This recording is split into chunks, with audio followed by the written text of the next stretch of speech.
Georgia won the toss. They elected to defer as we are underway with clean, old-fashioned hate. Remember, last year led the ACC in passing touchdowns as well. So it'll be interesting to watch him earlier in this game and just see how that shoulder's feeling and how this passing game looks with Haynes King in there.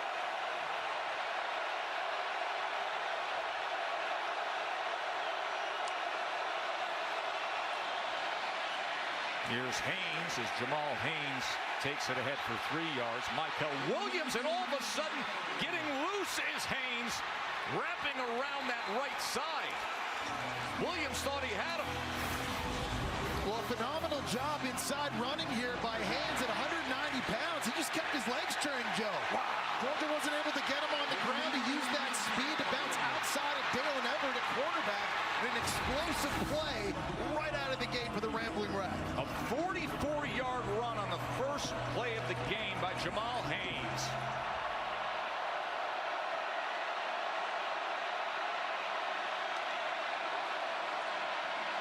King's going to run it himself as he's already inside the 30-yard line. Haynes King, starting quarterback in recent weeks. We've seen King, we've seen Philo, the true freshman who got the majority of the snaps against NC State. There is Aaron Philo at a career-high 265 yards and the go-ahead scramble for the game winner with 22 seconds left. But Haynes had a great week of practice, injured that right shoulder back on October 12th and feeling the best he has in a while.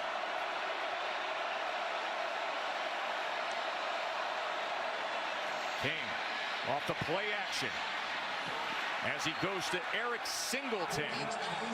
And Singleton, as they're going to debate, was he in? And they say no, incomplete. That was so close. Watch his right foot. Does he get it back down inbounds? Looks like right on the white stripe, incomplete. But Singleton's a guy that has to touch the football early and often for Georgia Tech. He's their most explosive wide receiver, catching the ball deep. They're going to get him involved in the run game as well. Good call by the referees there, ruling that thing incomplete. Very important, number 2 touches it early in this game for Georgia Tech. They're down and 8.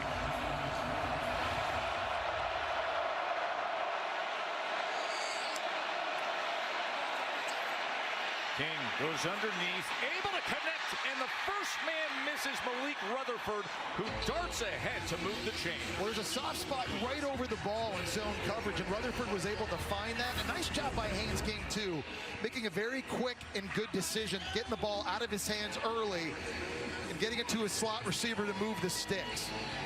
10-yard reception on what was 3rd and 8.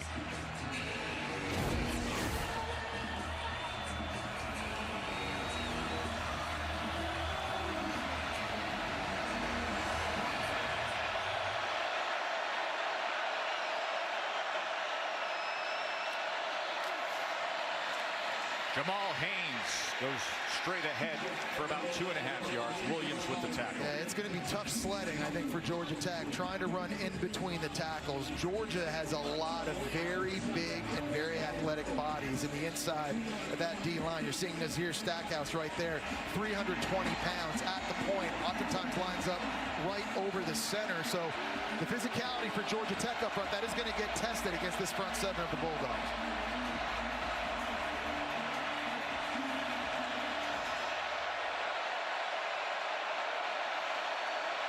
See Haynes King trying to direct traffic, get Jamal Haynes, the running back, out into the slot. They bring Singleton back in. Play clock running down with all the confusion. And with that, a timeout is going to have to be called here. Haynes King, the starting quarterback for Georgia Tech, and they're expecting him to play the majority of the game. Because of plays like this, showing you his experience on a 3rd down recently, Smile Munden on the blitz, vacates an area of the field over the middle, and very quickly, Haynes King knows where his hot answer is, finding Malik Rutherford. It's the experience, handling the environment, and having poise, and you're seeing that early from Haynes King. Off the timeout, a 2nd down and 8. King's going to run it himself. Finds a little bit of a crease before he is tossed back by Jalen Walker. Well, you're seeing some new wrinkles by offensive coordinator Buster Faulkner. He likes to change the picture pre-snap and post-snap, and you've seen a couple times on this drive.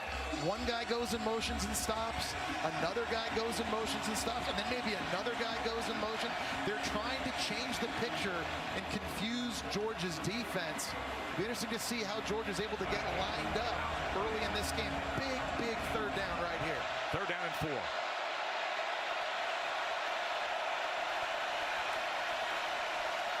Haynes King. Out of the backfield is Jamal Haynes. But enough pursuit from the Bulldogs to corral him. C.J. Allen was able to get to him. Well, it was the right decision by King that time because Jalen Walker's coming on a blitz, so he's going to hit the flat route underneath it. But watch Dan Jackson here at safety. He knows where the answer is, anticipates it.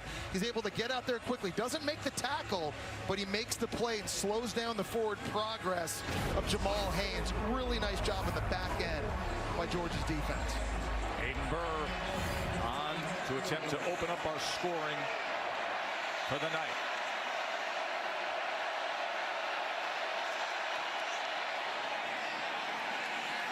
And he's able to put it through.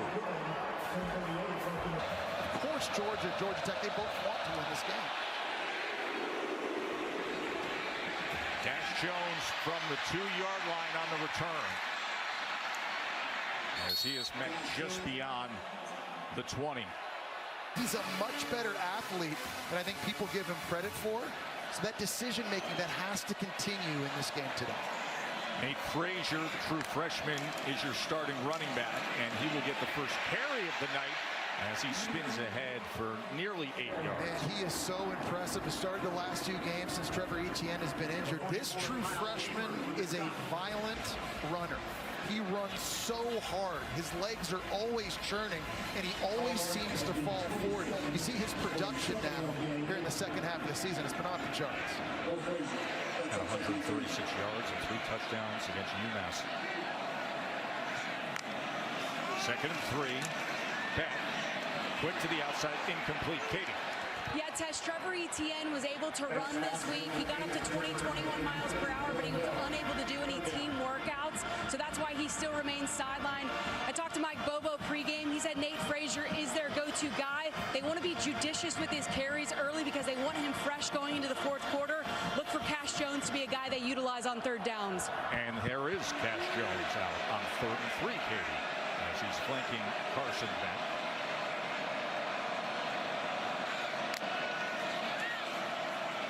Down in 3.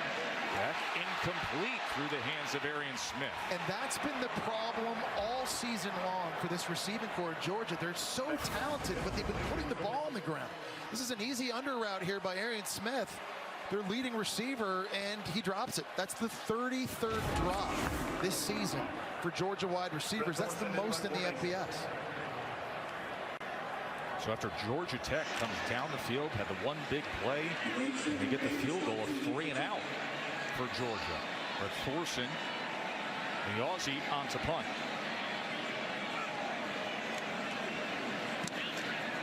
Billy Stockton going to call for the fair catch, and he hauls it in near the 25-yard line. Brent Key was a 4-year starter at right guard. His junior year, they had the #1 offense in all of college football. And now the offense he coaches on their second drive. Haynes King downfield, wide open and complete, and it's Rutherford again out to midfield. Well, it's a nice play design by Georgia Tech this time. They're going to clear out an area in the field out wide and take the corner with them, and then it opens up a big spot in the middle of the field to run this fork route into. Now, we were talking about Haynes King and how it would look throwing the ball downfield. Not a lot of velocity on that throw, but it was perfect touch and perfect timing, and that's how they got the completion. He missed a couple games with the shoulder injury, then switching in and out the last couple games, getting better every week. This is the best he's looked. And of course, this is what he does at his best with the legs. Yeah, and he's a very strong runner, Joe. 6'3", 215. He always seems to be falling forward, and he drags tacklers with him, and he's not afraid to run the ball in between the tackles. There's so much volume of running schemes that you have to be prepared for when you're playing against this Georgia Tech offense. But Haynes King, unique ability to run the football, not just with speed, but with power inside, makes it so much more difficult to stop if you're Kirby Smart in this defense.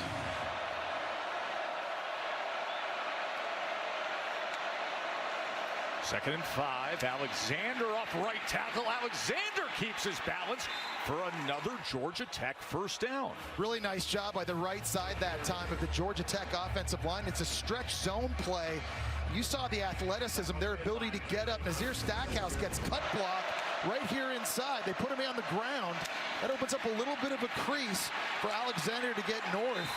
And Georgia Tech's finding a rhythm offensively here early in this game. 11-yard run by Chad Alexander. One of those Georgia natives who's playing in this tradition-rich rivalry. Singleton will get the carry.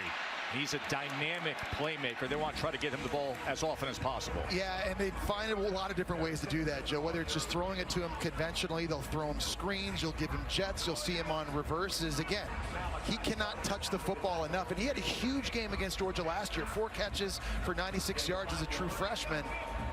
He's a big weapon. Every single play, you're seeing all these shifts in motion, something Georgia Tech likes to do pre-snap, but the Dogs have to know where number 2 is each and every play.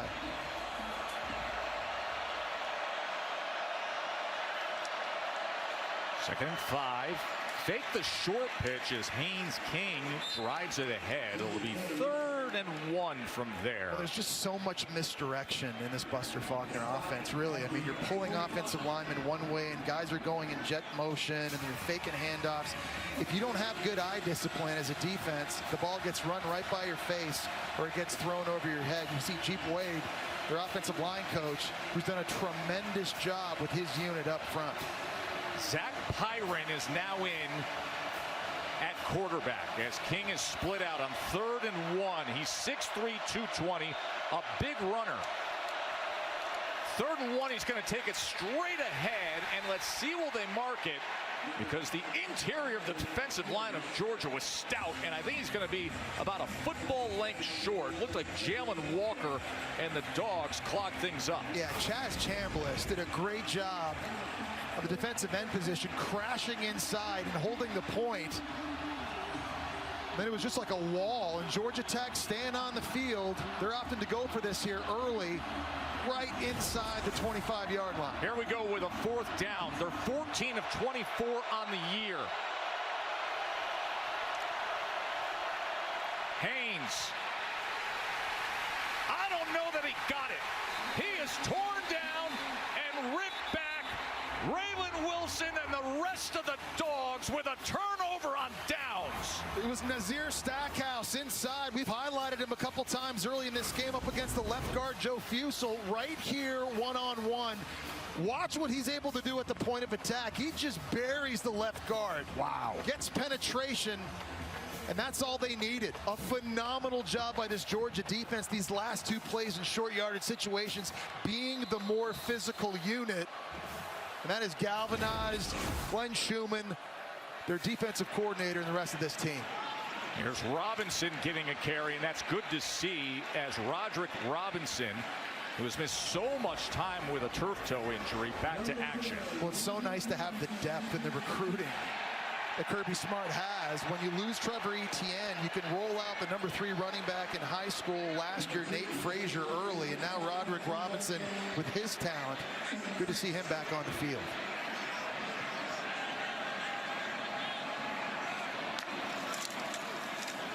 Robinson again, and this time only about 1.5 yards before he is pulled back. That was Clayton Powell-Lee with the tackle. Well, Georgia statistically has not been a great running team this year. Only 130 yards a game, 98th in the country. I think that's a little bit misleading because they throw so many wide receiver screens, which to them really is an extension of the run game. As is often the case, a 3rd down, and Cash Jones comes in at running back. 3rd and 4.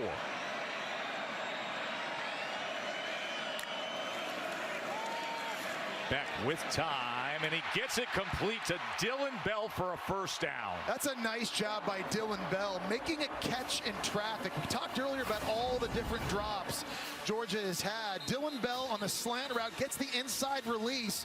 He's got a corner draped all over him. That was Rodney Shelley, but he's able to make the catch. And it's good to see Dylan Bell back out there for Georgia. Remember, Joe, ankle injury against Tennessee.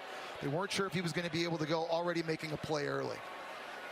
Medical staff out to attend to a Georgia Tech defensive player as Georgia just had their first down of the evening. This is what happened to Georgia Tech's Rodney Shelley moments ago, number 6. Kind of got sandwiched in between Dylan Bell, but also maybe some friendly fire, Clayton Powell-Lee and Jackson Hamilton. And Georgia Tech very thin at corner now. Their starter, Warren Burrell, who's missed the last 2 games, is out. And now you got the injury to Shelley. Here's Phillips on the carry, past midfield.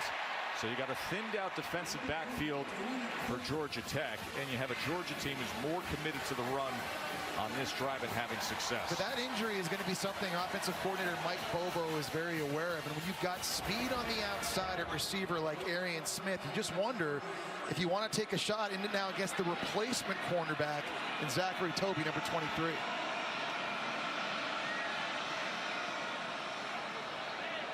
Carson Beck getting Nate Frazier in position as he takes the carry here. And Frazier wiggles his way inside the 40-yard line. Scott made the tackle. Yeah, this Georgia offensive line is going to try to establish the run against the much smaller front 7 of Georgia Tech. And that time they had tremendous surge on the left side. Dylan Fairchild in the center, Jared Wilson doing a really nice job working the double team, climbing up into the second level. This offensive line, they've been banged up all season long. Different lineups virtually each and every week, but doing a nice job right there.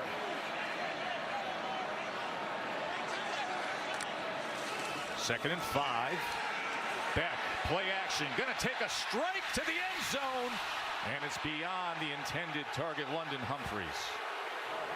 London Humphreys, yeah, the transfer from Vanderbilt is a guy that Carson Beck likes to throw fade routes to and go deep. That time the Auburn transfer, Amari Harvey, in coverage one-on-one to the outside. And there was a pull there, Joe, on the jersey with the right hand. Did not get called. If not DPI, that easily could have been defensive holding.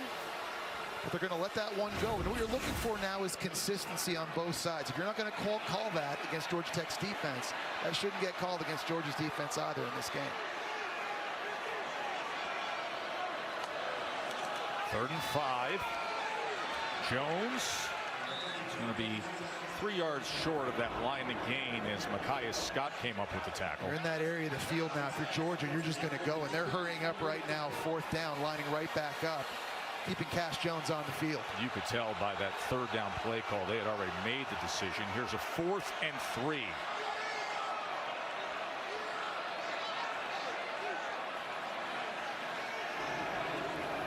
Georgia on 4th down this season is 15 of 20, 75% conversion on 4th down.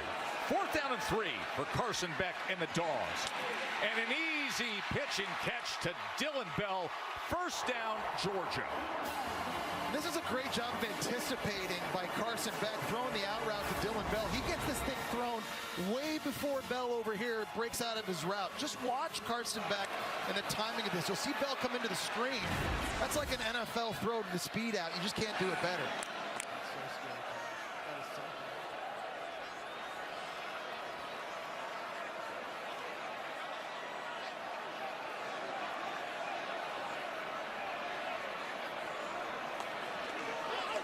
Beck looks left and then goes back to check down, but is well overthrown of Cash Jones. Nothing was there to begin with. Rodney Shelley is now the big story and concern defensively for Georgia Tech. Suffered that injury moments ago, and that has them thinned out in the defensive backfield. It really does. And it's a defense, the defensive coordinator Tyler Santucci, they like to play big zone coverage and just keep the football out in front. See Shelley maybe speaking with a family member, a friend, just trying to get some encouraging words. Hopefully he's okay. 2nd down They go with Smith, and Smith lunges ahead towards the sticks. These wide receiver screens are extensions of the run game. That's basically a sweep, and a really nice job by Georgia that time, getting Urosic, the Stanford transfer at tight end, out in front on a block. And Arian Smith was with his speed so dangerous. 3rd down and 1 based on where they marked him. You see the tight formation that they were ready to go with. Timeout. We'll repair the chains. 3rd and 1. Nate Frazier struggling to get to that. They're going to mark him at the line of scrimmage. Well, what a hit by E.J. Lightsey at linebacker, the Georgia transfer, who just met the true freshman running back right at the line of scrimmage. And we're talking about how physical and violent of a runner Frazier is. Nice job by Lightsey driving him back. Lightsey, who had a pick 6 in the win against NC State last time out. So 4th down and 1, and Georgia keeps the offense on the field. There is a mass substitution by Georgia Tech. They're literally bringing in 6 or 7 new fresh bodies here for this massive 4th down. Quick to the line, 4th down and 1.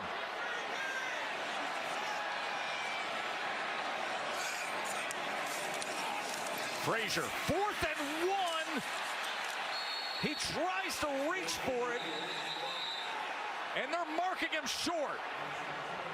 The Georgia Tech defense, with Kyle Eifert surging ahead to make the tackle, comes up with a turnover on down stop. And it's big Zeke Biggers right here at nose guard. 6'6", 320 pounds, gets tremendous push and penetration against the center, Jared Wilson. You saw Georgia just do this on the previous drive on 4th down. The penetration in the middle of that defensive line is what sets it. Phenomenal job. These last 2 snaps now by Georgia Tech being physical. You know, Biggers has that frame, 6'6", 320. We were down there pregame. You turned to me. You said, he looks like the kind of 5 stars that Georgia typically acquires. Yeah, to me, he looks that way off the bus. He's the one guy on Georgia Tech's defense that I think could start on Georgia's defense. He's got unbelievable quickness and athleticism for a guy his side on the inside. What a big stop for the Georgia Tech defense. As Haynes King and the Yellow Jackets back out there. Jamal Haynes patiently looking for something. Now reverses course, picks up a block from the quarterback, Haynes King. Haynes King sealed it as Jamal Haynes reversed course. Good looking first quarter for the upset-seeking Yellow Jackets. Welcome back to Athens. We're on the sidelines with Brink Key. Massive stop by your defense. What do you like about the way that group has started? Yeah, I mean, we've given up a couple runs. We knew when we got in the red area, or when they got in the red area, we were going to have to hold them to field goals or get them down. So they went 4 on 4th, kind of got one back there. I mean, we got to be able to get a yard, though. But, you know, we're running the ball well, moving the chains, but we got to be able to get down the red area. And when it comes down to a yard, we got to get a yard. What's the key to finishing when you get to the red area? What's the key to finishing when you get to the red area? Well, we got to push it in the end zone. I mean, we got 3rd and 1 right there. Got 2 downs, and we don't get the first. So we got to get get adjustments made, and get our plan together, and we got to blow it up and get the yard. Thank you. Thanks. Big reception, Jackson Hawes, the 260-pound tight end, to open up this 2nd quarter. Well, the jet sweep is going to hold C.J. Allen at middle linebacker. That's the whole plan in that play action. Really nice job. This, just holding that linebacker for a split second, allowing the tight end to get into the middle of the field. And another accurate throw from Haynes King, throwing it downfield. 25-yard completion. Haynes King, the healthiest he's been since early October, as he's going to run the ball here, and Haynes King will go ahead for 8 yards. And Jesse, Georgia Tech starting their drive. First play of the first game was 44 yards. Then a 24-yard pass in their second drive, and a 22-yard run to open up this drive. Yeah, and they're finding some creases here. One of the things I love about Haynes King, Joe, is in the zone read game, he always seems to make the right decision. You talk about decision-making quarterbacks. It's not just throwing the ball. Every single week we call games, and we say, quarterback shouldn't have handed that one off, he should have kept it, or he should have handed that one off, he shouldn't have kept it. With Haynes King, he's just making very accurate, very good decisions very, very quickly in these zone read checks. 2nd and 2, run pass option as he dives ahead. It's another first down, Georgia Tech. And so when you make those good decisions like on that right there, it doesn't necessarily have to be a 40-yard run, but you get 2 yards, you get 3 yards, you get 4 yards, and you just keep the third downs manageable and you stay on the field. And that was the key for them when they beat Miami a couple weeks back. Haynes King making the right decisions, eating the clock. They controlled it for 37 minutes. And in this game, you want to do the same thing. You want to keep Carson Beck and all those weapons for Georgia on the sidelines. And Haynes King's decisions right now in the run game are huge for Georgia Tech. Mentioned that win against Miami. Play action here as he comes back against the grain to Rutherford.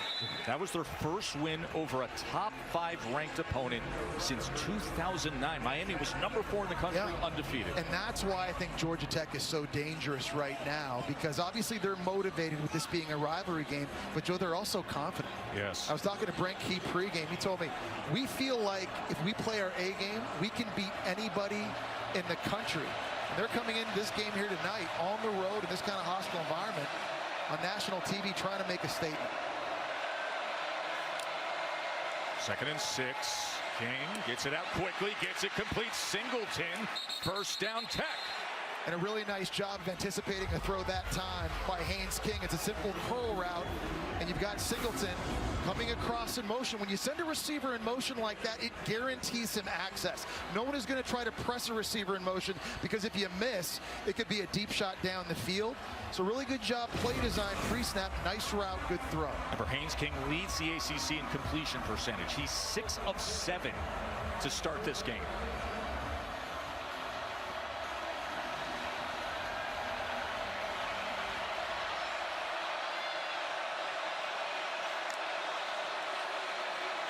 Paul Haynes, as he's stacked up at the 11-yard line, driven back by Stackhouse and the rest, including McLeod. Talked about how important for Georgia Tech time of possession is. Drink that game. See it right here. And they've had some explosive plays in the running game and the pass game, but changing up the tempo, huddling like they are here, sometimes going fast. Kirby Smart trying to get the crowd noise and get everybody here at Sanford Stadium involved down in the situation of the field. I think here, Joe, if you're Georgia, you got to be ready for Haynes King's legs. His ability to run the football big in this area of the field for Georgia Tech.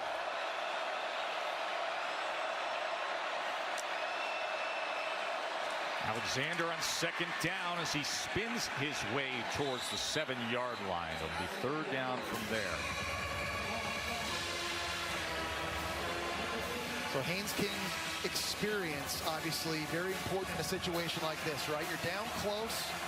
Obviously, points at a premium, but you can't force anything into the end zone here if it's not there, and you can't take a sack. So with all this crowd noise now on 3rd down, about to crank up, the decision-making of Haynes King is going to be big.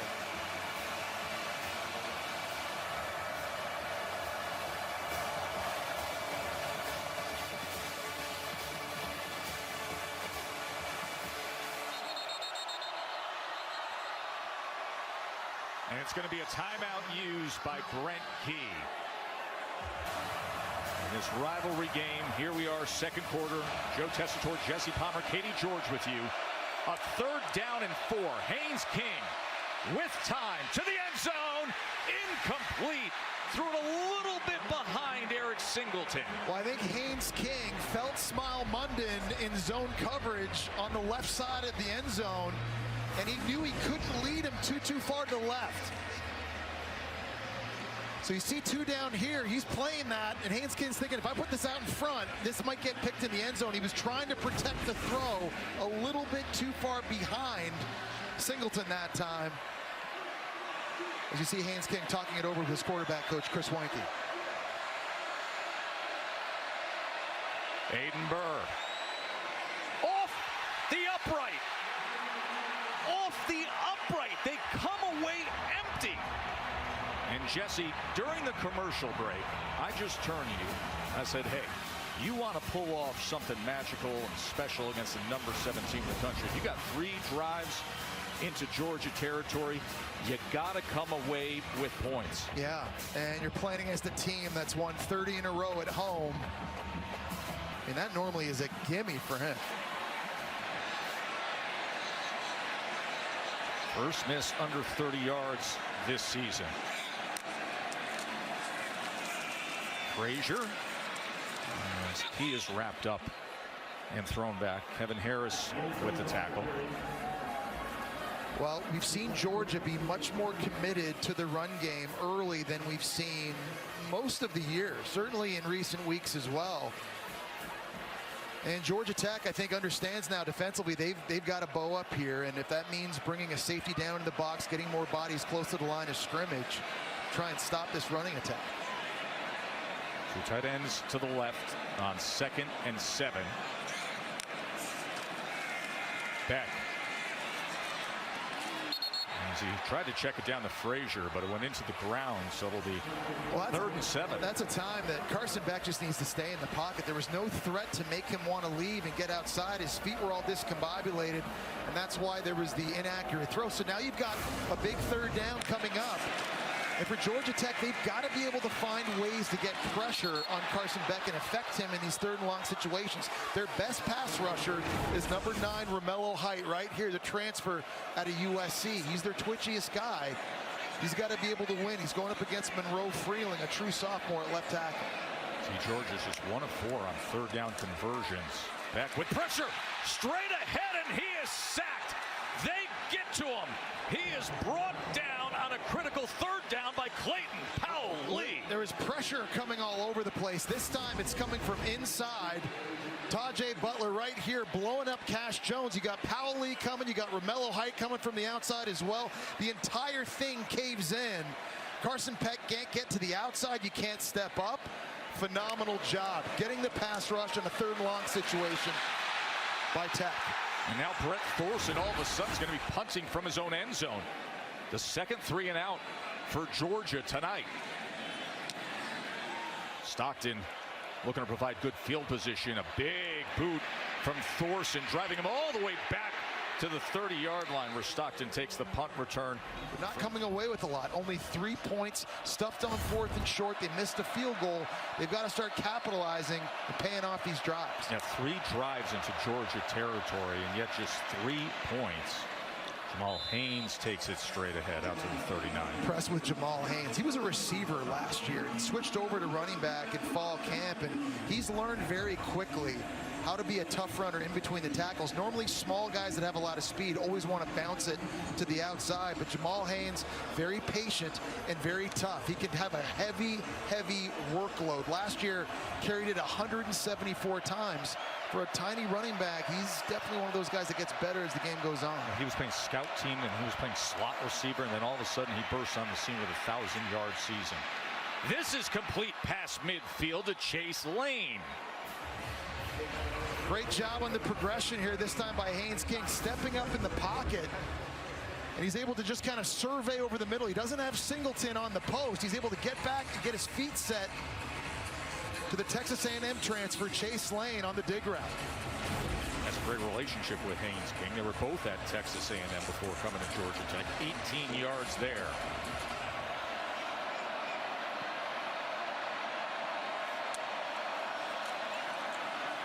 Jamal Haynes off left tackle as he reaches out to the 40-yard line. A flag comes in. So here's another drive, Jesse, that crosses midfield.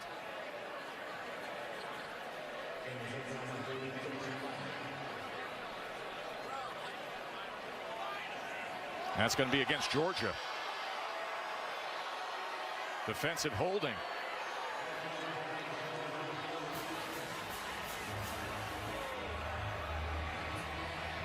Georgia Tech just has a very good rhythm right now. Buster Faulkner, their offensive coordinator, is just setting things up nice. There's a nice little balance. It's been predominantly run, but he's finding optimal times to go play action and allow Haynes King to take some shots. Here's Stackhouse inside. He gets called for holding. That time is Weston Franklin, Georgia Tech center, is trying to get out on a block. Gets taken to the ground, and Georgia Tech now again back inside Georgia's 30-yard line. Now it's awkward as Haynes King makes the most of it. In fact, he gets 10 yards on that. Jalen Walker finally tracks him down. Yeah, there was a miscommunication. It didn't look like Haynes King was ready for Weston Franklin's snap that time. You saw all those Georgia Tech bodies frozen, but They make chicken salad out of you-know-what, and he's just able to take his speed and get to the outside. You could see most of the offensive line was shocked by the fact that the ball was snapped, and thank goodness for King that he has eyes on it. But again, the experience and the poise and not freaking out when something goes bad. You're able to collect yourself quickly and just do the right thing.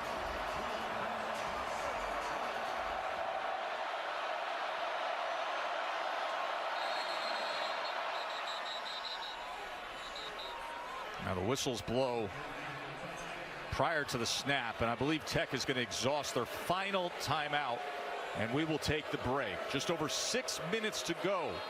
3-zip Georgia Tech.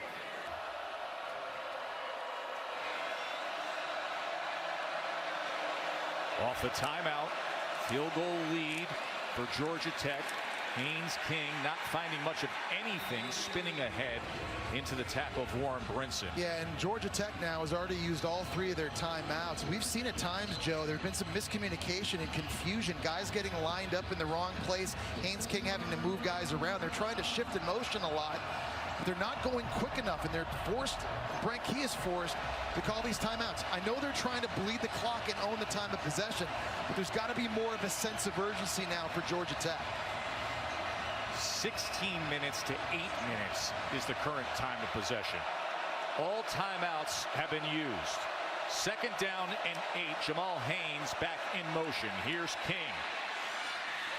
Incomplete. It'll be 3rd and 8. He was looking for Chase Lane. All right, this is where Georgia's pass rush has to show up. They've got some creatures, guys that are big and long, that can bend and are twitchy, and they can get after you. And one thing Georgia Tech's been outstanding at all season is protecting the quarterback. They've only given up 5 sacks all year, the second fewest in the entire country. But this is an advantage, I think, Georgia has in their front 7, the athleticism on these 3rd and long situations. There's one right there in Jalen Walker.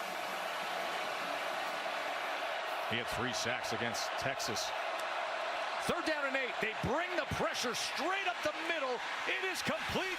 It is a 1st down, and it's 1st and goal because of big Jackson Hawes. Great job by Jackson Hawes, the Yale transfer, selling like he's going to block. All of a sudden, safeties start blitzing, and he's able to sneak in behind him on this check down throw. This is a beautiful design by Buster Faulkner, baiting Georgia to blitz, thinking they're going to get free to Haynes King, and they have another great answer on 3rd down.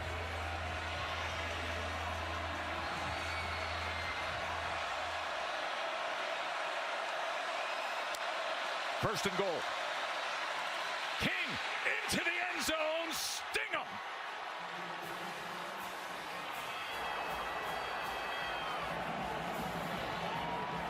With the SEC championship game spot already locked up for Georgia, but you win this one and it takes the pressure off. You drop this one and all the pressure's on, and this is pressure being applied by Haynes King. There's Michael Williams, and he's going to bite on this. There's nobody there to replace. And Haynes King he's done this a million times throughout his collegiate career. Easy read, everybody crashes down inside. And with this speed, he's able to get outside. Really nice drive. All 4 drives tonight, Joe, for Georgia Tech. They've been putting it together, finding a rhythm.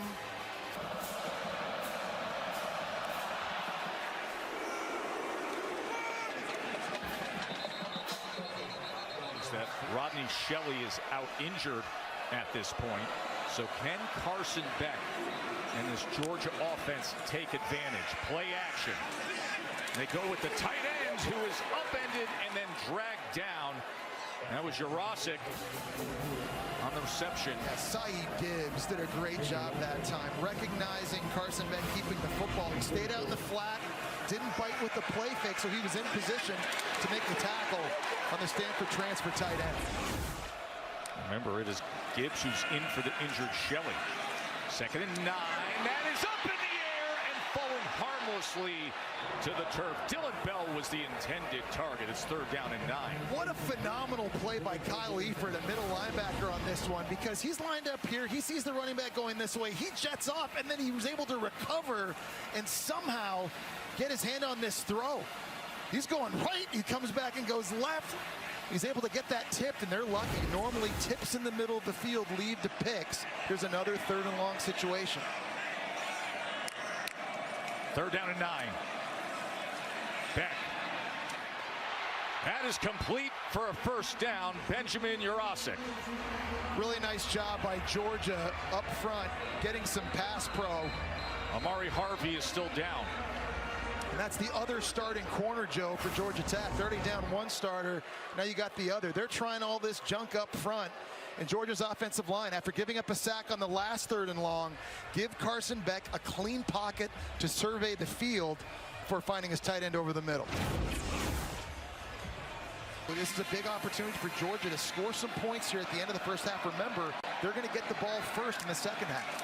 First down after the 19-yard completion. Beck with time, goes with a shallow cross. Again, the tight end, Jurasik, who fights his way ahead for 9 yards. And they're getting it to the tight end. Mike Bobo has a phenomenal group of tight ends. And Oscar Delp, Lawson Lucky, and Ben Jurasik, guys that are big, that can run, that can stretch the field, make plays after the catch. They may not have Brock Bowers anymore, but they've got matchup problems at tight end all across the board. This group had 10 catches, 130 yards, and 2 scores against Tennessee. And you're seeing this group make some plays here at the end of the first half.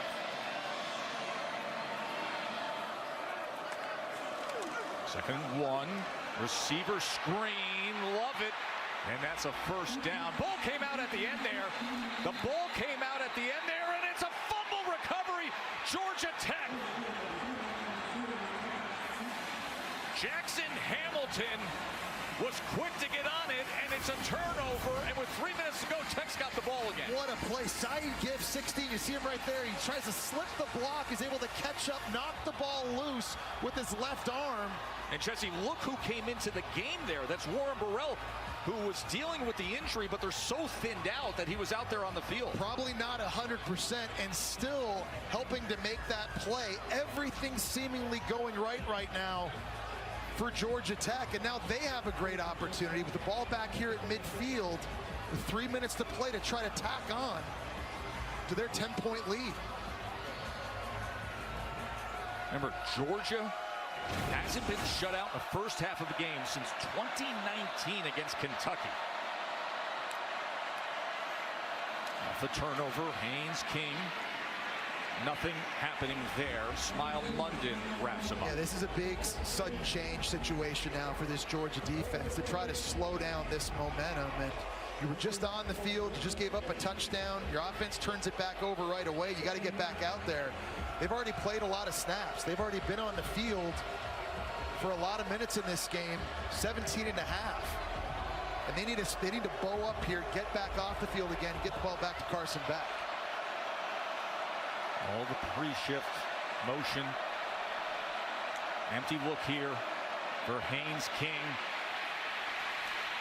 And he struggles to get back to the line of scrimmage. That was good work by Munden and McLeod. All right, so now you set up another 3rd and long situation for Georgia. In the pass rush, someone's got to win.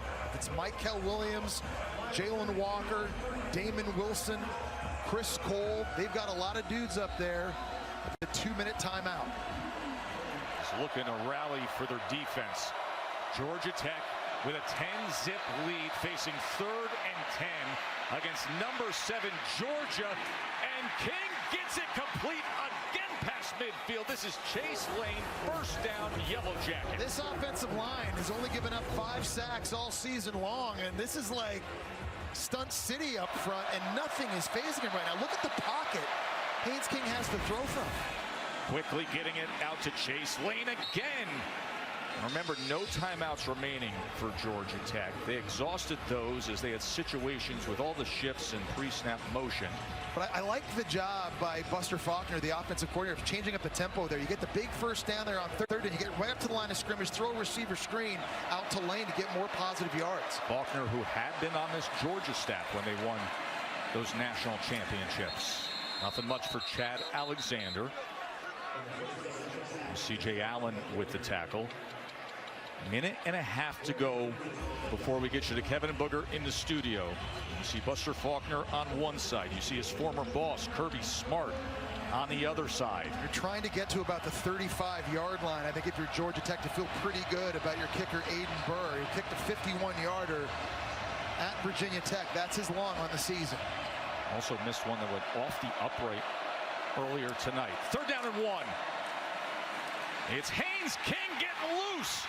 Haynes King still on his feet and striding out of bounds. It's first down, Georgia Tech. It's the motion pre-snap that takes not only Malachi Starks, but also C.J. Allen this way. And for King, the misdirection, all the different eye candy. If you don't have good eye discipline, the ball gets run right by your face. A good job of awareness of Haynes King, too, getting out of bounds in this 2-minute situation, preserving the clock. Brent P. looks on, the head coach who played in this fiery in-state rivalry.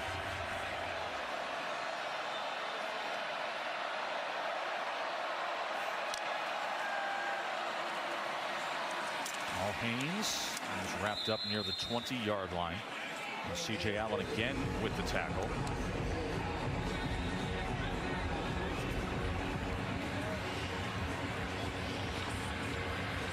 There is Hayden Burr. Eric Singleton, number 2 at receiver. He's lined up at the top of the screen. He's their most dangerous weapon at wideout.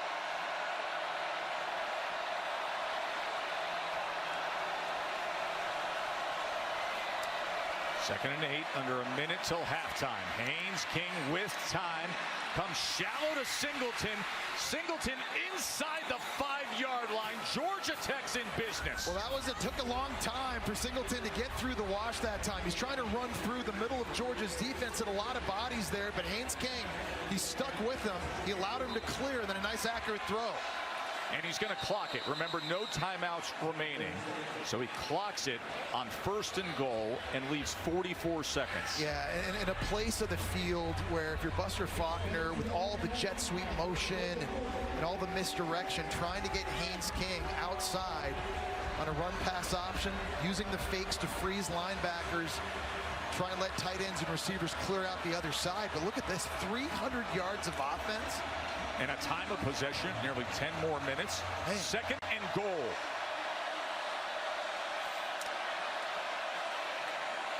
Here's King. And he had to throw it away. He faked the short pitch. He thought maybe the jump pump pass, but nothing was there. It'll be 3rd and goal. And you're just seeing examples of the poise of Haynes King. Doing the right thing, throwing it away when he needs to. And on that last play, you're seeing Haynes King. He doesn't look like he's 100%. No, not at all. And it's not the shoulder. Nope. It's not the shoulder. It's not upper body. He's run the ball a few times. He's taken some big hits, and he's wearing it right now. Yeah, 12 carries in this first half. He's out there fighting tonight. He's giving everything. 3rd and goal.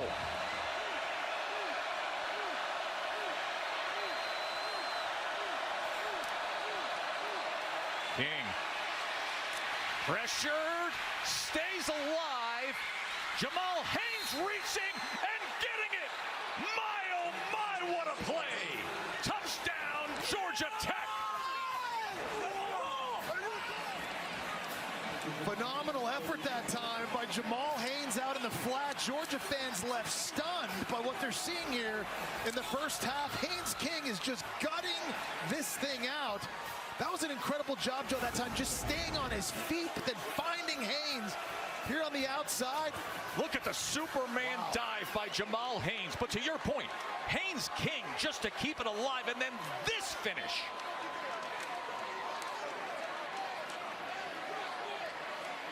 The kind of effort you need if you want to have a night like this. Incredible. An 11-play drive that goes 63 yards. No timeouts, and they manage their way down, and with half a minute before halftime, all of a sudden, fiery, pesky, upset-seeking Georgia Tech has a 17-0 lead on the number 7 team in the country. And just watch the effort this time by Haynes King and the athleticism here. He starts working over to his right-hand side. Maybe it's not there on the return route. Stepping up, almost tripping over his own lineman. Getting his shoulders square to somehow spit this out to Haynes in the flat. How about him putting his hand down to keep his balance, and then Jamal Haynes on that end. 2 incredible individual efforts, and on this drive, you've seen Singleton make plays, you've seen Haynes make plays. And just for some perspective, Jesse, this is a senior class here at Georgia that have never lost at home. Of getting refocused, getting physical, and getting back to playing Georgia football.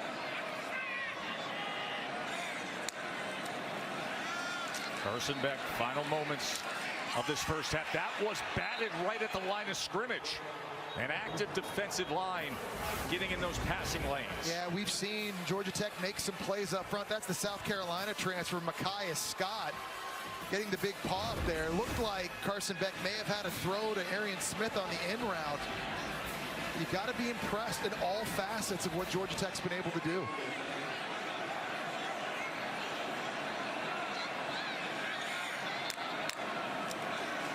There's a three-man pressure here.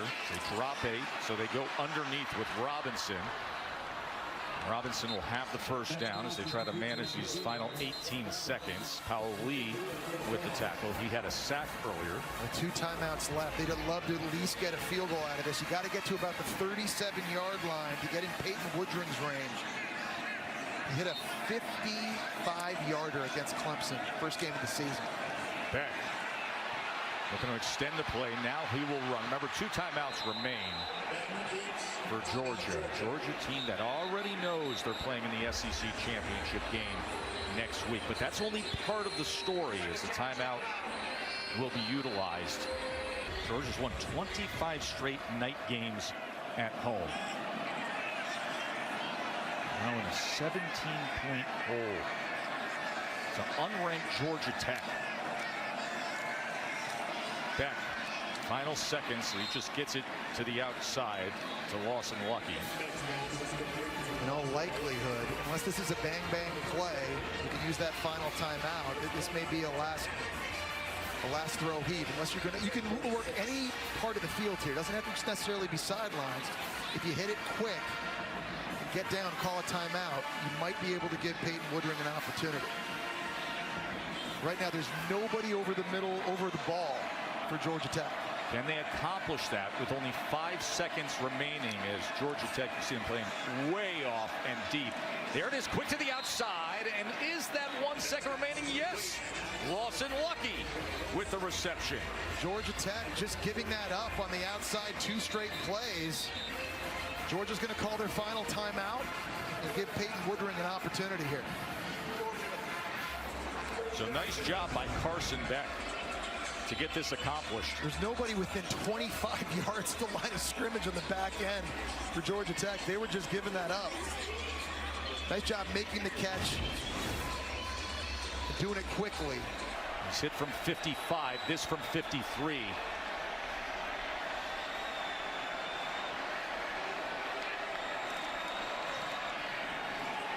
That never had a chance. Kirby, your defense was on the field for a long time there in the first half. How do you get Georgia Tech off schedule moving forward? You got to win first down on these guys. They're like triple option team. They nickel and dime you, and they keep possession of the clock. We knew that going in. They got a really good quarterback, and it runs it, throws it. They're doing a great job offensively, and we're not getting off the field on third down. For your offense, how do you sustain drives moving forward? Well, first thing you do is don't turn it over. Second thing you do is convert 3rd and 1 or 4th and 1, and that's 2 drives that should have been points that we got nothing out of, and you don't get many possessions against these guys, and we knew that all along. Thank you. Thank you. They go back to Bama. They were down 30-7 in that one. It came roaring back. You get the feeling, though, Joe, this first drive right here, this is going to be a real tone setter for them. Georgia to get the ball here.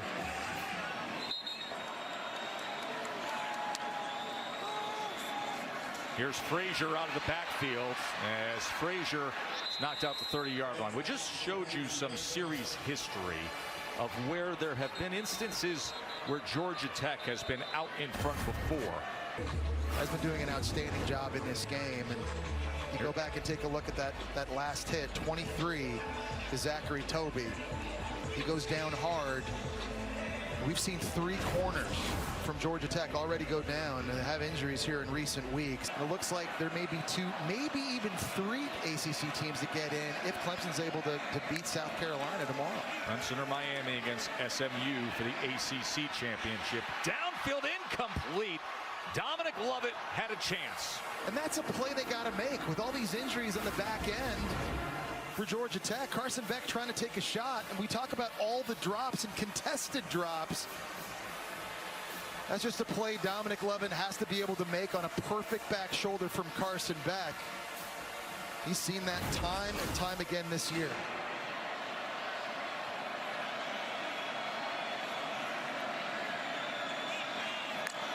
Third down and 4. Beck trying to find an option. Georgia Tech defense swarming, and it's incomplete. It was short of Arian Smith. One thing I thought Carson Beck had been doing a better job of in recent weeks is when things weren't open downfield, just trusting his own athleticism to take off and take matters into your own hands to get the first down. He's got that kind of ability as a runner, and you see some frustration now on the sideline between Carson Beck. That's a team leader, Tate Ratledge, your right guard, trying to pick his quarterback up, with the drops and the inconsistencies and the fumbles, all the things that have gone wrong for this offense, starting now to take its toll. You have halftime to talk it over, to set a tone on that opening drive, and instead it's the third 3 and out of the evening for the Dogs as they scatter away from this Brett Thorson punt. And it takes a roll inside the 15-yard line. Been very efficient, Joe. He's kept the offense on schedule. He hasn't turned it over. He hasn't been making bad decisions. That's got to continue for Georgia Tech. He's going to run the ball to start this second half. Goes for maybe 1.5 yards. So he gets hurt, Jesse, against North Carolina on October 12th, shoulder injury. And then the big upset of Miami, he ran the ball 20 times for nearly 100 yards, came up big with it. And they're doing it again here, Joe. That's the strategy, obviously, is to run the ball, keep the time of possession on your side. But give Georgia's defense credit there, Joe, because we haven't seen that happen in a long time. Winning first down. And now putting Haynes King in this offense behind the sticks a little bit in a more predictable passing situation. 2nd and 9. They set up the screen as he goes to Singleton. And he gets out to the 16-yard line. You absolutely have to be able to get off the field right now if you're Georgia on defense here. Forcing a 3 and out would be massive for their confidence and the momentum. There's a substitution by Georgia defensively. Damon Wilson, true sophomore number 10 on the field, one of their best pass rushers. We talked about Jalen Walker, Michael Williams, all these guys up front for Georgia. Somebody has got to be able to win and get home. Can they do it on 3rd and 5? Here's King. Incomplete. Georgia defense does their job. Malachi Starks in coverage, right blanket coverage behind the intended receiver that time. And Georgia defense trying to pin their ears back. That time lining everybody up in a gap, a little bit of a stump, but just better coverage on the back end for the Bulldogs. Malachi Starks, to me, is the best player on this Georgia roster. You simply can't cover any better than that. Now the Irishman from Castle Island, County Kerry, Ireland, David Shanahan, on to punt for the first time tonight as Anthony Evans is back deep for Georgia. Oh, and he muffs it! He muffs it! And Georgia able to recover it. But it has been a sloppy evening, hasn't it? No, it really, really has. That time, Anthony Evans trying to come up, field that punt. A.J. Bolden able to recover. See right there, some contact. He's never even had it in his hands, and very, very fortunate that stays with Georgia. Good starting field position for this second drive of the second half. Here's the reverse, and it's Arian Smith. And he's got a lot of room in front. Arian Smith lowers the shoulder and is down near the 20-yard line. Chunk play, Dogs, 30 yards. Well, it's the toss to Cash Jones this way that gets all of this fast flow from Georgia Tech going the backside. And then they bring the reverse with Arian Smith. And how about Xavier Truss? 6'7", 320-pound right tackle. Look at big fella, 73. Just out there in space trying to get a block. Arian Smith finishes the run. 30 yards on the reverse. Beck. Short of London Humphreys. Well, Carson Beck is trying to stay aggressive, and he's trying to take shots down the field. We've seen him now with a couple back shoulder throws, trying to put it on at a perfect position away from the defender. But I like Carson Beck's attitude here. He's not getting gun shy. He's still out there trying to take opportunities and give his guys a chance against this secondary that is down multiple cornerbacks.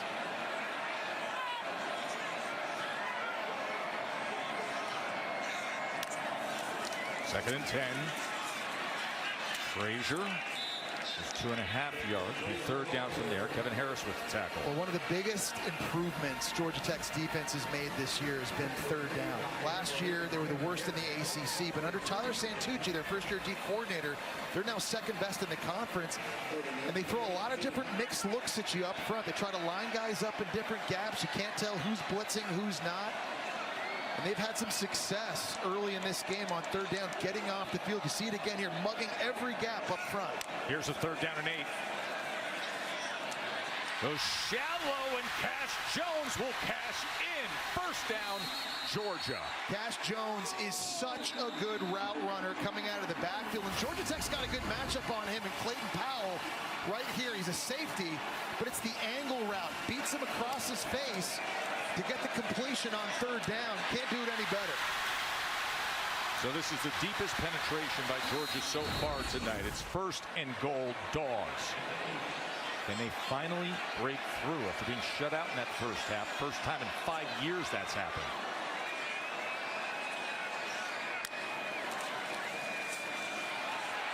Frazier inside the 5, driving towards that goal line, and only marked just short. And he's so good at finding the hidden yards. When you watch Frazier run, the pile's always moving forward. He always falls forward. Tech is claiming they got the ball. Tech is saying we came up with the ball at the end of that play.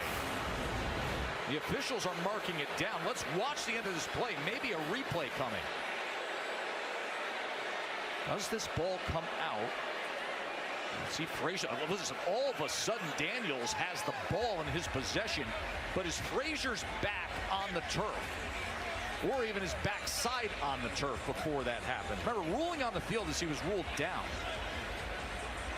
His forward momentum still going forward. The question is when is he down, and does he still have possession of the ball? Omar Daniels came away with the football. Georgia Tech claims that they have the ball. But you need indisputable video evidence to overturn this, and right there, the ball's definitely out.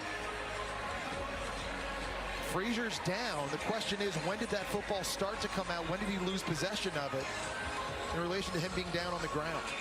Meanwhile, Clayton Powell-Lee was slow to get up at the end of that play. Man, it's another DB. This play is under further review. Matt, please continue. Yeah, I haven't seen a shot that shows the ball separating from the hand. So I don't think there's anything there to overturn. I would not be surprised if this call stands. It's tough. Listen, there's so much traffic there. You can see that Omar Daniels comes up with the football. What we don't know for fact is the backside of Nate Frazier. Where is the ball when that hits the grass? Yeah, I don't know how you have any conclusive video evidence there to overturn the call that he was down. After further review, the ruling on the field stands. So it is Georgia football. It's going to be a quick huddle. They're going to get lined up quickly and try to go fast. And there he is, the linebacker. Robinson is the tailback in the I formation. Play action off of it to the end zone. Touchdown, Dogs. Oscar Delp.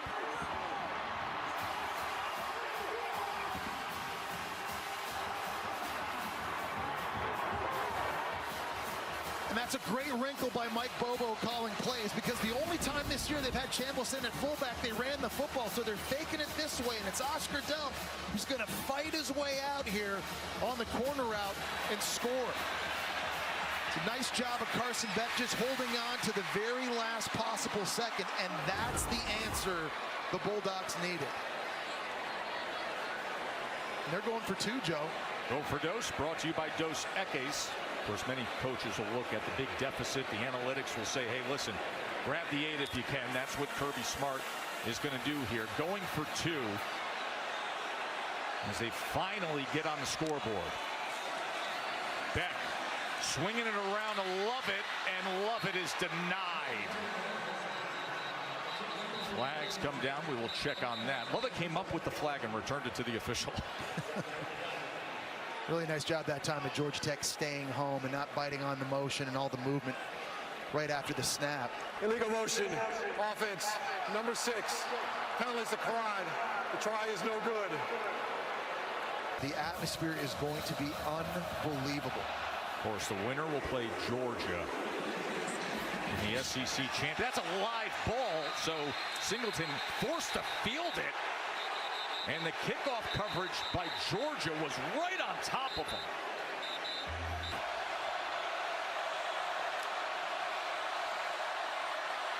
King.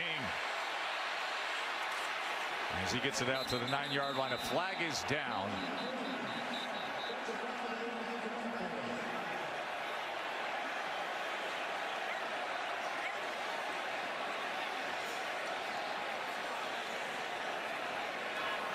Holding. Offense, number 85. Penalties have to listen to the goal. Still first down. Tight end Hall is the transfer from Yale. They got caught holding on Jalen Walker that time on the outside. Walker comes downfield. You see Haas is there on the left of the screen. Gets a bit of a tug on the jersey and backs Georgia Tech up even further. Very, very loud down in this area of the stadium. Georgia Tech's trying to huddle and Haynes King's trying to communicate his teammates what this play call is. You see my man in the fedora right there? Yeah. He was rocking it, wasn't he? He's making noise, he's not even saying anything.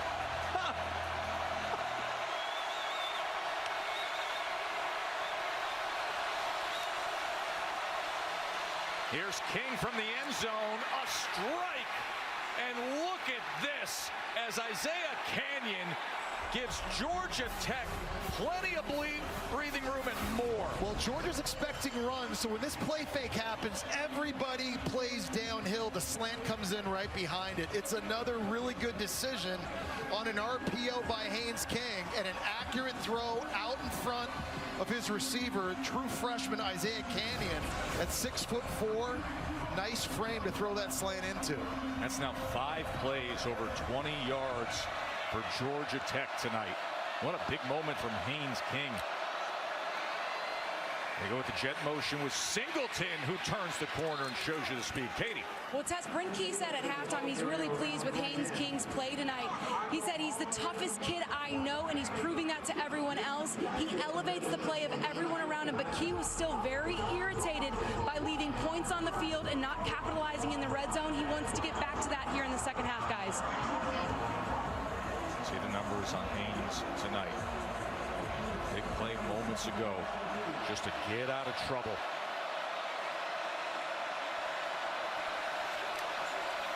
Second and 3. He gets it to Rutherford, and Rutherford will dart ahead for that line to gain. Yeah, First down. Really impressed with Haynes King's unselfishness, especially these last couple weeks. In the last 2 games, he's been mostly quarterback run guy, handed off guy. Against NC State, he only played 19 snaps of that game, but he understood his role. He understood that he had to share time with true freshman Aaron Philo in order to get the win. And now you're seeing him here back closer to healthy with the ability to throw it downfield. He's having a massive impact in this one. Just a tremendous leader these last several weeks. First down, he's going to pull it, and he's going to go underneath to the tight end, Hawes. That had a little bit of everything in that RPO, didn't it? Yeah, it does. And the handoff again to Hayes, it just sort of freezes all those linebackers in the middle of the field for Georgia, including C.J. Allen that time, and that allows Haas to get outside into the flat. You know, that play, that fake handoff tight end flat, that's becoming seemingly everybody's favorite play on offense now in college football.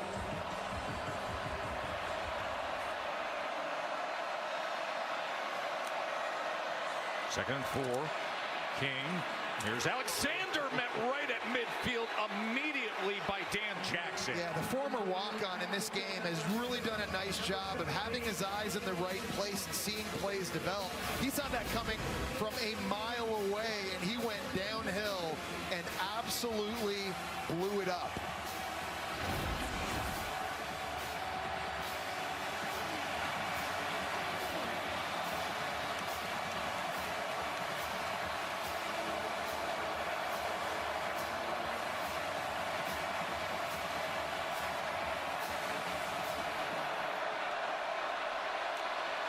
3rd and 4. Here's King, and he's got the first down. This has been one gutsy effort from Haynes King. And another great decision that time by King. He's keying Gabe Harris at the end of the line of scrimmage. With the jet this way, if he hesitates for a second, King's taking that upfield. We talk about the quick and accurate decisions, the good decisions he's making, not just throwing it, but running it as well. And now the clock keeps ticking. They stay on the field. And remember where this drive started from. Yeah. And then the penalty that backed them up even more. It was the big throw to Canyon that got them some space. And here they are now in Georgia territory. First down as they go with the pop pass to Singleton. That was well defensed that time.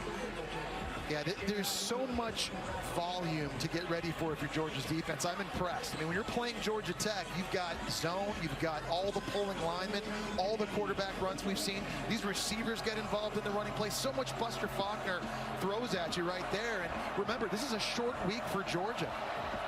They've only had 6 days to prepare for this. Tremendous stress on a defense just to get ready for all the different things you're going to see in the run. 2nd down and 11 after that good defensive play by Chambliss. King backed up as he's being pursued and then just throws it away at the last second. Man, he kind of ran away from Jalen Walker there, too. It's funny, I was talking to Chris Wenke on the field, his quarterback coach, before the game. He said, listen, he doesn't look like he's running fast all the time. That guy can scoot. He can motor.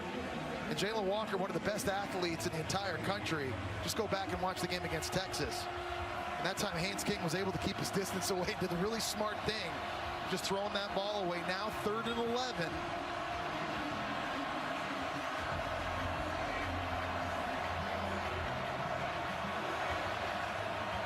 They came in just 40% of the season on 3rd down.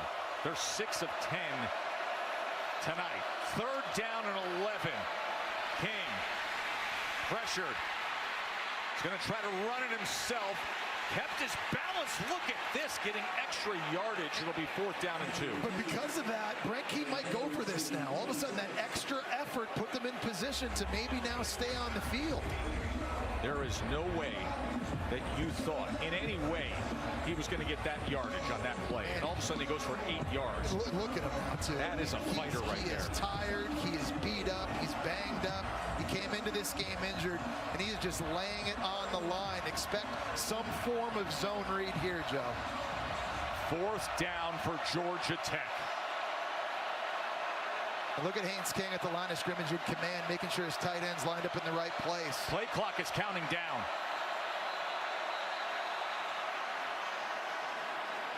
And a timeout is going to have to be used. Georgia Tech is facing a 4th down in this heated in-state rivalry game when we return to Athens. From a zone read perspective, trusting him to make the right decision. If he doesn't hand it off, going and get it himself. 4th down and 3. Can he get there? Yes. Haynes King does it again. Chain mover.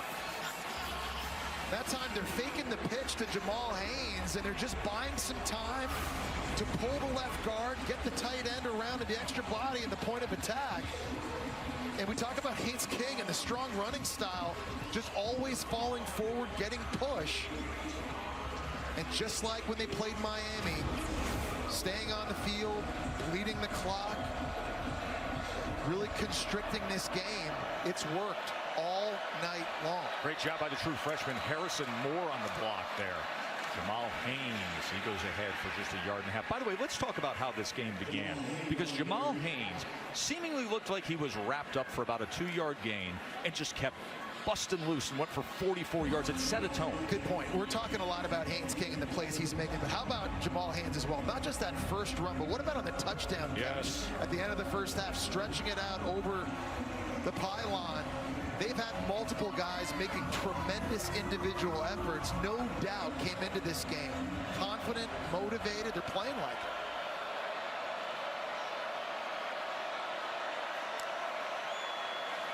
Second and 8. King hooks up with the big tight end. Another first down. Jackson Hawes. A really nice job of Hawes that time. He's running a stick route. He's playing off the leverage of the defender. When he sees him go outside, he's able to just hook it up. And him and King right on the same page. Defender's leverage is going to go this way. Hawes just going to work and turn around. right to the inside. That's a perfect job of executing a stick route.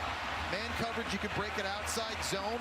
Based on where the defender is, you hook up. This long, time-consuming drive by Georgia Tech. This is the 13th play.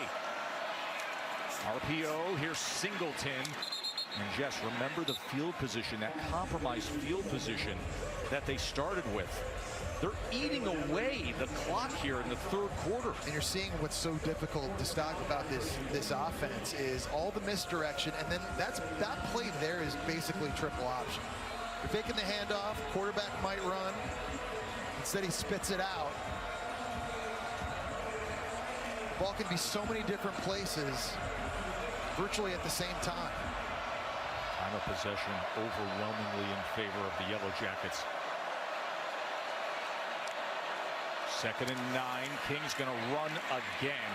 He gets loose. He spins free. And it's 1st and goal. Haynes King. That time running straight ahead. It looks like he ran right into a Smile Munden, was able to bounce off it and just keep his legs going.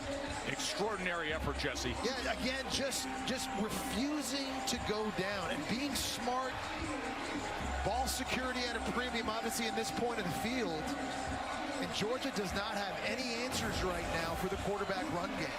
There was a penalty early in this drive that backed them up to their own 2-yard line. Now it's 1st and goal. As Haynes works his way to the 8-yard line, Ingram Dawkins with the tackle. And you absolutely have got to get a stop here if you're Georgia. 17-6, you cannot let this thing go 24-6. You got to give up a field goal, fine. But the guys on the inside of this defensive line, Jamal Jarrett, you just saw, Stackhouse, Ingram Dawkins, Warren Brinson, these dudes have to step up now and get big at the point of attack. Enough is enough. Final seconds ticking away. 2nd and goal. The 16th play of the drive.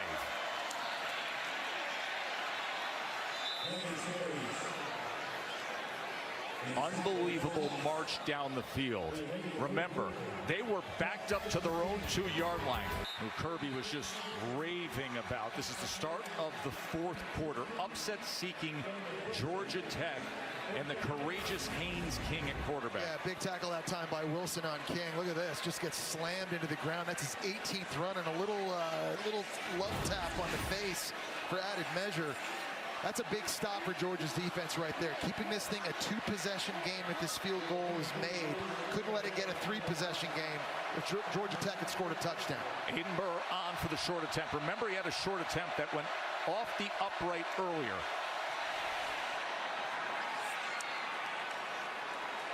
And he puts this through, but even a little bit of drama there. Yeah, with the hold. With the hold, because David Shanahan, the Irish punter, had a major correction with the snap, and you see nearly bobbled it, but able to get it through was Aiden Burr. And with that, it's a 2-touchdown lead for Georgia Tech.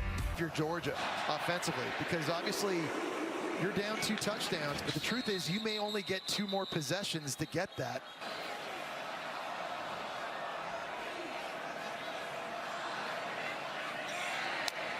A 14-point deficit for the number 7 team in the country. Nate Frazier with a good first down run for Georgia. And no negative plays now if you're Georgia, and no more drops and no more turnovers and no more miscues. You now have to execute at an extremely high level. Again, they may only get 2 more opportunities to get the 2 touchdowns they need to hopefully tie this thing up if you're Georgia and maybe send it to OT. So everything now, the sense of urgency has got to be through the roof.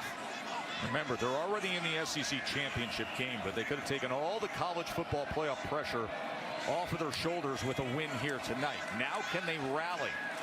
Beck going to have to check down to Frazier as Frazier goes ahead and gets the extra yardage for a first down. Man, you can see why this guy was rated as the number 3 running back coming out of high school, because he's good running the ball. He can catch it as well, and he's just so physical once he has it. I mean, you're going to start making business decisions when you tackle this guy. because he's just trying to run people over. He's just looking people up, and that's Trent Tatum, a very athletic and physical linebacker he just ran over. That's a problem for a lot of defenses in the SEC now for years to come, tackling that guy. Yeah, Tatum's 225 pounds. Under 13 minutes to play. Georgia trailing by 14. Beck escapes pressure and gets across midfield. Butler with the tackle. That's what Carson Beck has to do more of right here, because they're slanting on the inside and they're dropping guys out, and there's a massive lane right here for him to just take off and go. And while you're going to want to stay in the pocket and think about hitting a big shot downfield, sometimes just take the profit and take what the defense gives you. You've been doing a better job of that in recent weeks and did a nice job there. Sure, there are some looking at that clock saying, do they need to have more tempo, more urgency, especially knowing what Georgia Tech has done with the ball all night long, coming up on 12 minutes to play, trailing by 2 touchdowns. Frazier tackled for a loss. And that was Jordan Vandenberg. And that's a bad decision in the zone read game. You've seen Haynes King making good ones. When he crashes on this, Carson Beck's got to keep it and run outside. Vandenberg wins with the swim at the point of attack. The Penn State transfer making a negative play. We just talked about Georgia couldn't afford it.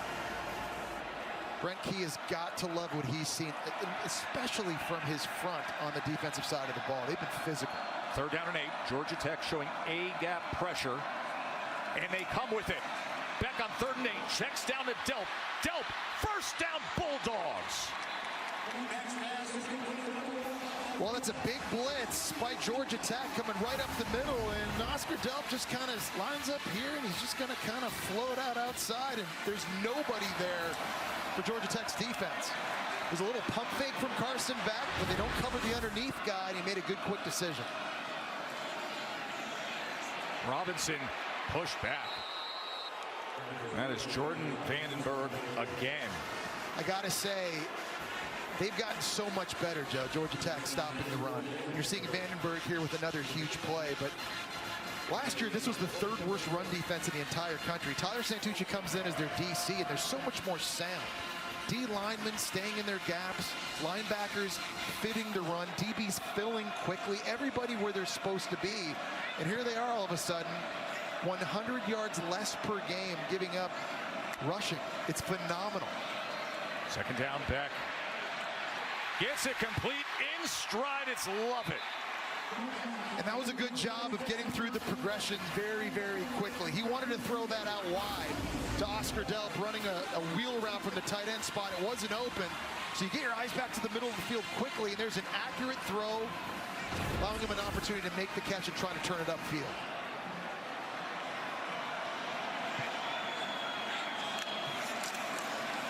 First down run. Frazier gets loose.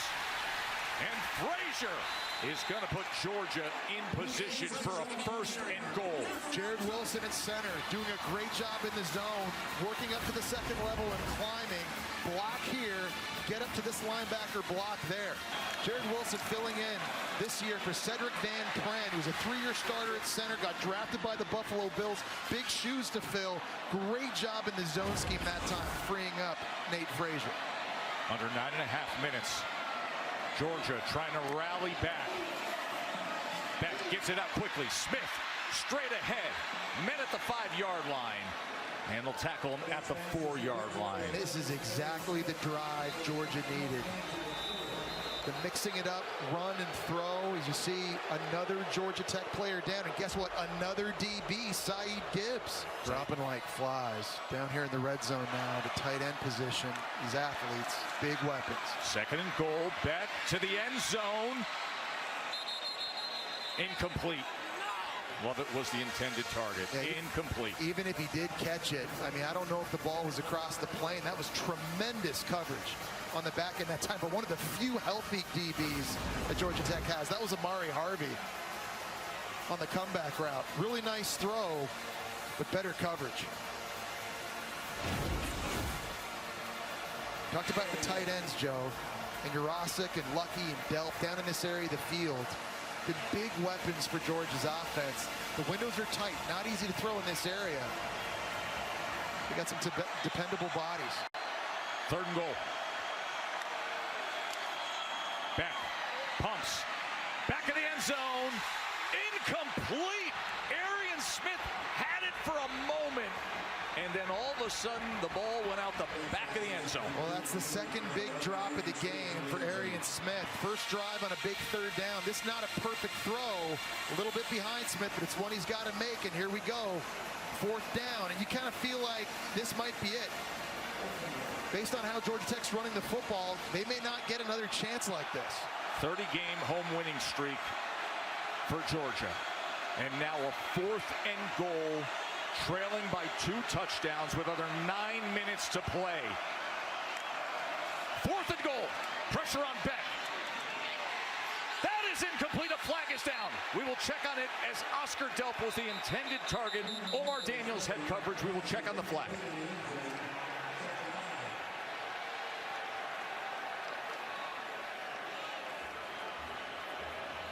Well, we talked about the tight end group. Pass interference. Defense, number 21. The foul took place in the end zone. Ball placed in the 2-yard line. 1st down. I love that play call by Mike Bobo. Going to your athletic tight end and Delp. He's coming in motion. He's running a slant right in front of the Kansas State transfer, Daniels. And too much contact forces the defensive pass interference and new life for Georgia. Brent Key trying to say the ball was tipped. If the ball was tipped, then the PI can't happen. I don't know if it was the D-line, but maybe the linebacker that time was the one who tipped it. 1st and goal, Georgia. Beck, play action. Humphreys trying to dive ahead, and they're going to spot him down, let's see, at about the 1-yard line. Well, that was a tremendous effort that time to get out and make that tackle, and it was Omar Daniels who just got called for defensive pass interference. Georgia going fast. Quick to the line, 2nd and goal. Frazier straight ahead. Touchdown, Georgia.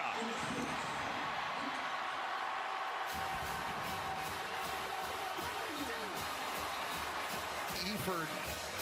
He's their leading tackler. Yeah. He is the heart and soul of that defense. Remember, he had the 4th down tackle for a turnover on downs earlier tonight. All the defensive backs who they have lost tonight. And now the heart and soul linebacker of this defense is down. But here's the touchdown. Yeah, it's Micah Morris at left guard and Jared Wilson at center getting push on the Miami transfer Thomas Gore, which helps pave the way for Nate Frazier. You see, he runs through Eford on his way in, and Eford right away there on the ground starts grabbing his right shoulder. To make it a 7-point margin. As Woodrum puts it through and come back and beat Georgia Tech, the entire season will be on the line in Atlanta for the Dogs. Can they do it again? Can Georgia's defense get off the field and get it back to Carson Beck? Here's Jamal Haynes. That's a good start on 1st down, and the flag comes in at the end with the tackle you just saw. That's going to be a horse collar outside on Munden, and that's going to tack on an extra 15. First play is going to end up becoming an explosive one. Personal foul, horse collar, defense, number 2. 15-yard penalty added to the end of the run. Automatic, 1st down. And the deal is right now, if you're Georgia, there's zero mystery to what Georgia Tech's going to try to do. It's going to be QB zone read. The question is, can you stop them? Lance King's run it, 18 times already in this game? They just haven't been able to get off the field. So they've got to be physical, and they've got to be able to make a stand.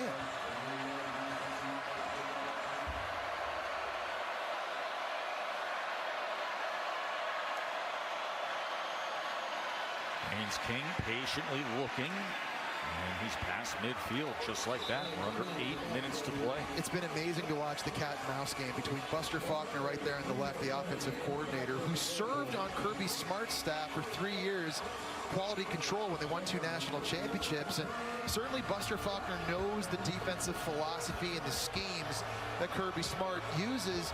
And it just feels like in this game, Buster Faulkner has been able to stay one step ahead in his play call. Tremendous balance, running and throwing, and they've worked his game plan and executed it flawlessly. King to pass. He's going to take a shot all of a sudden as he was trying to get it to Jamal Haynes, who was well covered by C.J. Allen. So now it's 3rd down and 7. I was just going to say the timing for that shot is interesting as you see their star running back Jamal Haynes now. He's limping off the field. He's not going to be on for this critical 3rd down in a massive play right now. We haven't seen Georgia Tech in a lot of obvious passing situations, but here's the opportunity Georgia's defense needs. Big moment for the Georgia defense. Can they find the stop? 3rd down and 7. King drives the ball complete. It's Eric Singleton busting loose. What a big play for Georgia Tech. Well, they brought Singleton in motion again to guarantee him access. He's working one-on-one against Georgia's best player, Malachi Starks. And Starks gets picked by his own guy in coverage. Watch Singleton come up on the curl there. Starks trying to break on it. He ran into Daniel Harris. And that freed up space for Singleton to get extra yards after the catch. All these big moments from Haynes King. That one 33 yards, and the clock is counting down under 6.5 minutes, looking for a major upset. Giving number 7 Georgia everything. Alexander now gets free. That's a great job by Georgia Tech's offensive line, pulling and picking up the blitz. That time, Keelan Rutledge from the right guard position is going to pull out here, get Jalen Walker. And they're able to see all this and find this. Coming up the middle like that, just a great job in communication, understanding the assignments.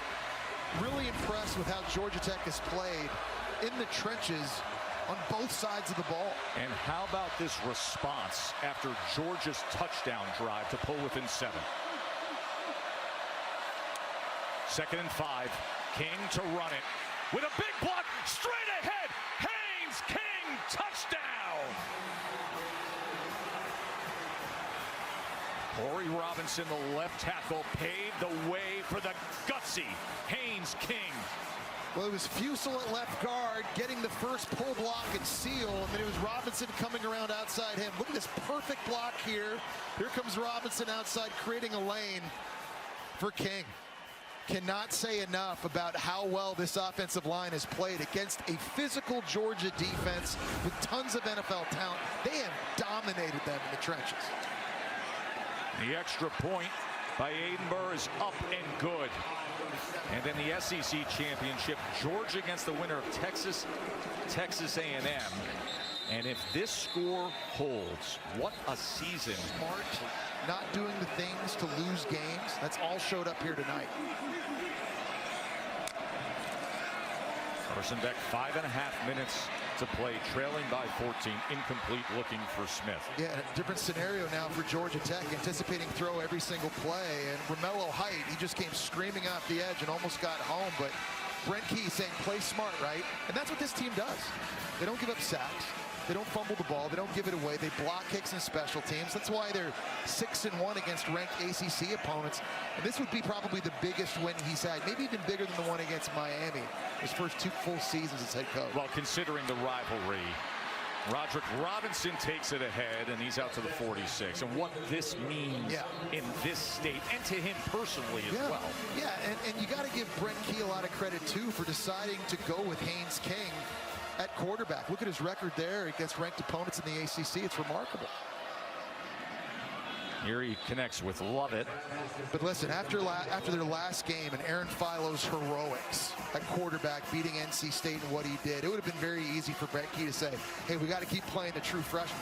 He decided to give the ball to Haynes King, his leader and playmaker. And Haynes King has been unbelievable tonight. There's a completion as he gets it to Lawson Lucky. So we're under 5 minutes to play.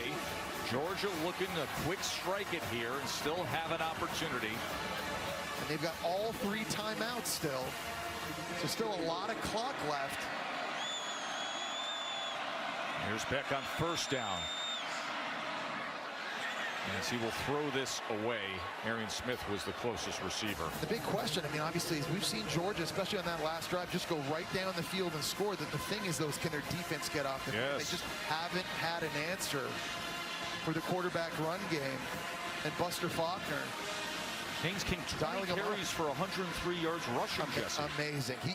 He's having arguably the best game of his career. And a gutsy, courageous effort as well. Second down. Beck. Here's Cash Jones out of the backfield. Makes a move to the inside. He will have a first down for Georgia. Remember, you knew coming into tonight, if Georgia won this game, you don't even have to worry about next week. Just play for the SEC championship, knowing you're already in the college football playoff. But now the pressure, if they don't pull this off, here's Humphreys darting ahead, where it all comes down to next week.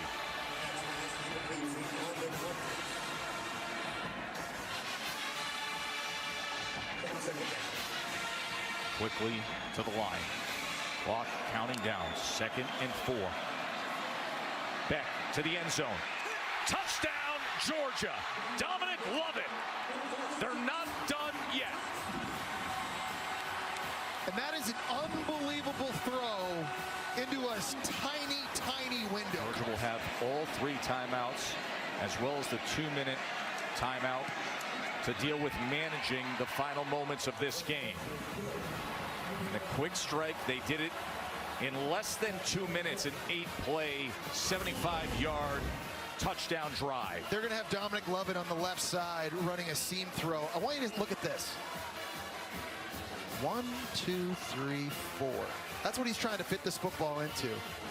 He's able to roll it firm with an arc over top of Clayton Powell-Lee. We talk about how Carson Beck has the talent to be a first overall pick in the draft. It's throws like that you just simply can't coach.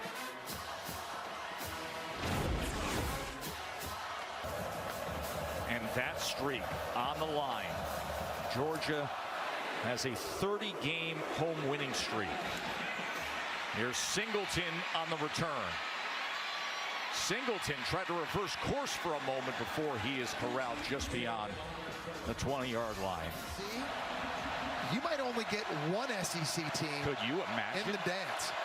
But can Haynes King close this out? Tap pass Singleton, and the officials are waving it dead before the snap. Yeah, there's some movement on the right side of that offensive line. Before the snap, false start, offense, number 54, 5-yard penalty. You know the way these things go when you get behind on a first down with a penalty. It's Jordan Williams making his 52nd start for Georgia Tech. That's the most in school history. With this crowd noise now coming back alive, it's very, very difficult to hear the snap count. And you just feel like there's so much pressure on this Georgia offense right now. 1st and 15 after the penalty. It's only the 3rd Tech penalty tonight for 9 total yards. They've played mostly clean.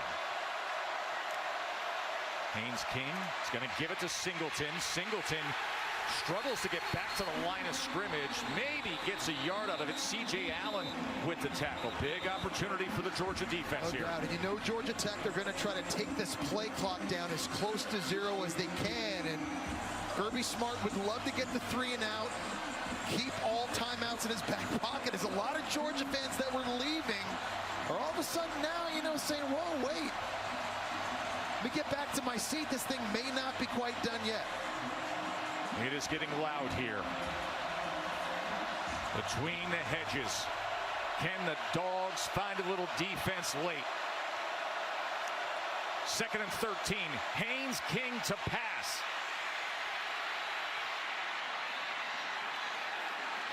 And that goes to Janot. It's ridiculous. I feel like every big down and distance tonight, Haynes King has just found a way to make it work. He's in the pocket. He's trying to throw this football to his left. Nothing there. Janot spotting up over the middle of the ball, and then on the scramble drill, works to get open, mirroring his quarterback, working to the right, comes up with the catch, and now makes it 3rd and 1. 3rd down and 1. 3 timeouts for Georgia plus the 2-minute timeout. But can Georgia Tech convert? King on his own.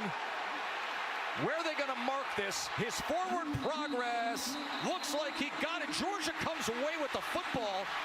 Georgia comes away with the football, and they got it.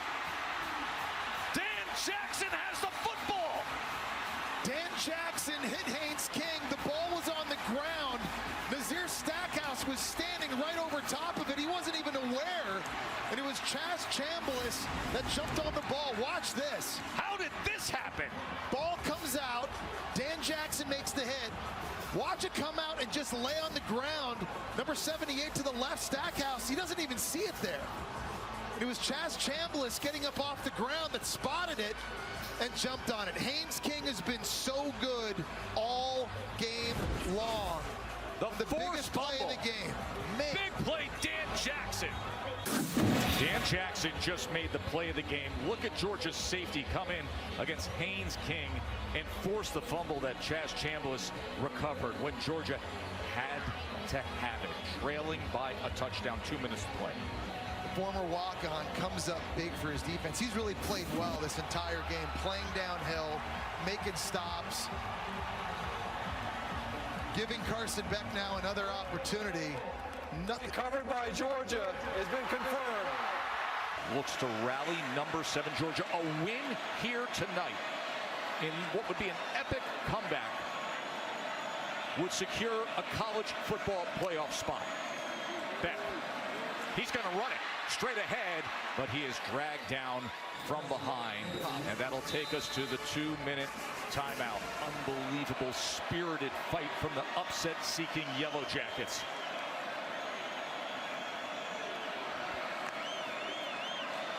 Beck with a man in his face.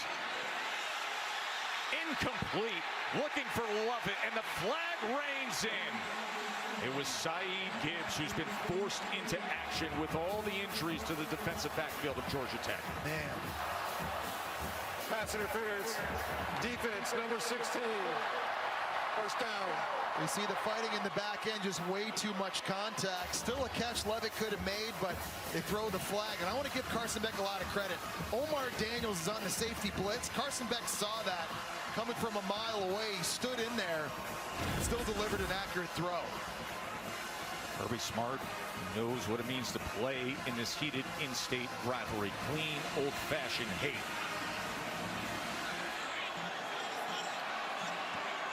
Ball on the 14-yard line.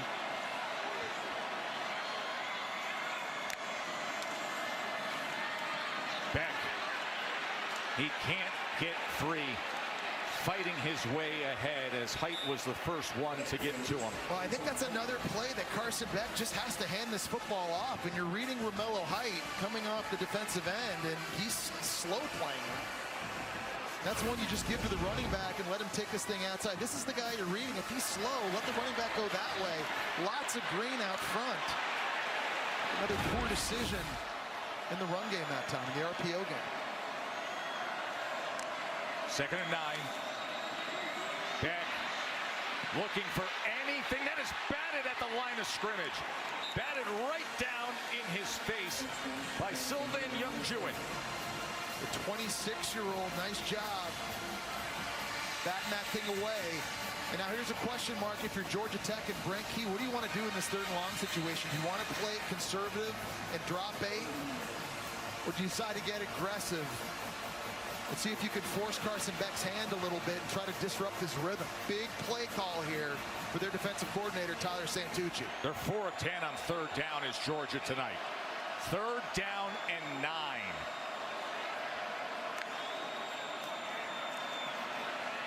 Beck looking to extend the play. He's going to run for it. Can he get there? Diving effort right at the end.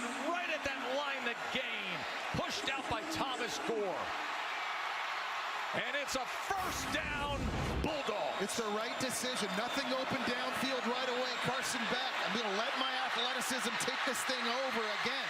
Better athlete than people give him credit for. He's able to pick up a huge first down.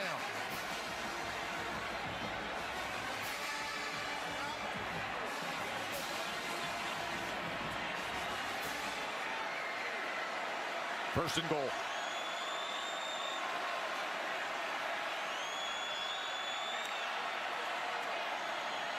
Beck to the end zone. Touchdown, Georgia! They're an extra point away. Dominic, love it!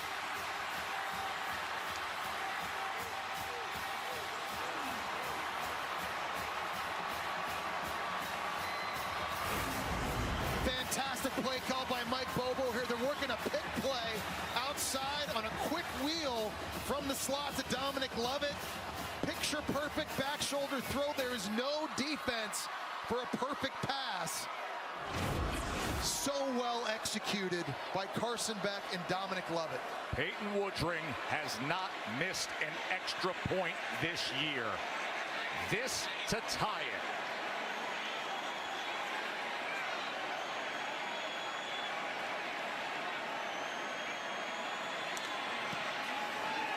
Just a spectacular, gritty comeback by the Dogs.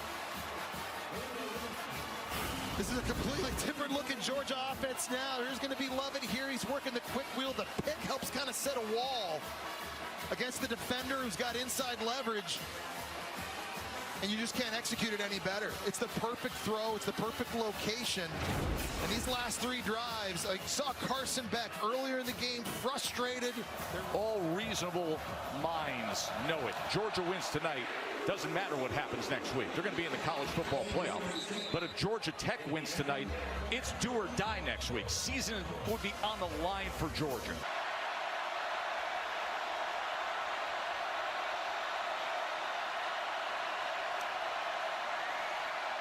King just going to run it straight ahead and push back after a gain of about 2.5 yards by Nazir Stackhouse. Got to get up. You got to go fast now. If you're Haynes King, he's slow getting off the ground. He has taken so much punishment here in this game, and it doesn't look like Georgia Tech's really rushing that fast. 2 timeouts. I'm surprised they're not going quicker and playing with more urgency.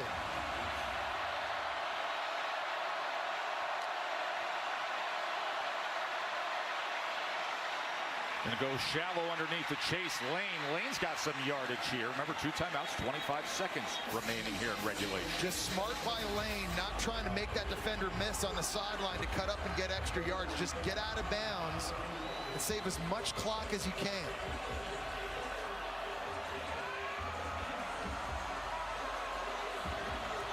Chilly night in Athens.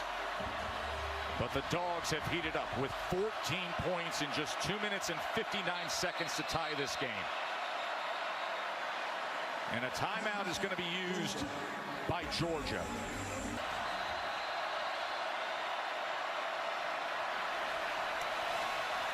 Here's Haynes King. They drop 8 into coverage. He goes underneath to the running back. Haynes' ball came out there at the end. Pass is incomplete. Incomplete. I don't think he ever had Never put it away. Control and possession or put it away before that ball hit the ground. And honestly, I'm not sure that actually is not better for Georgia Tech. It was going to be a minimal gain, and if that was complete, that would have taken more time off the clock. That's close. You look at it super slow-mo like that, you start to wonder. 18 seconds remain. Still the 2 timeouts for Georgia Tech. Pressure on King. They pick it up. Ball is in the air and falls harmlessly to the ground. Man, C.J. Allen just completely blew Chad Alexander up. The running back was trying to pick up C.J. Allen on a blitz. The 235-pound linebacker ran right through him. Watch this. Boom. Pushes him off. And gets there to the ball to knock it incomplete.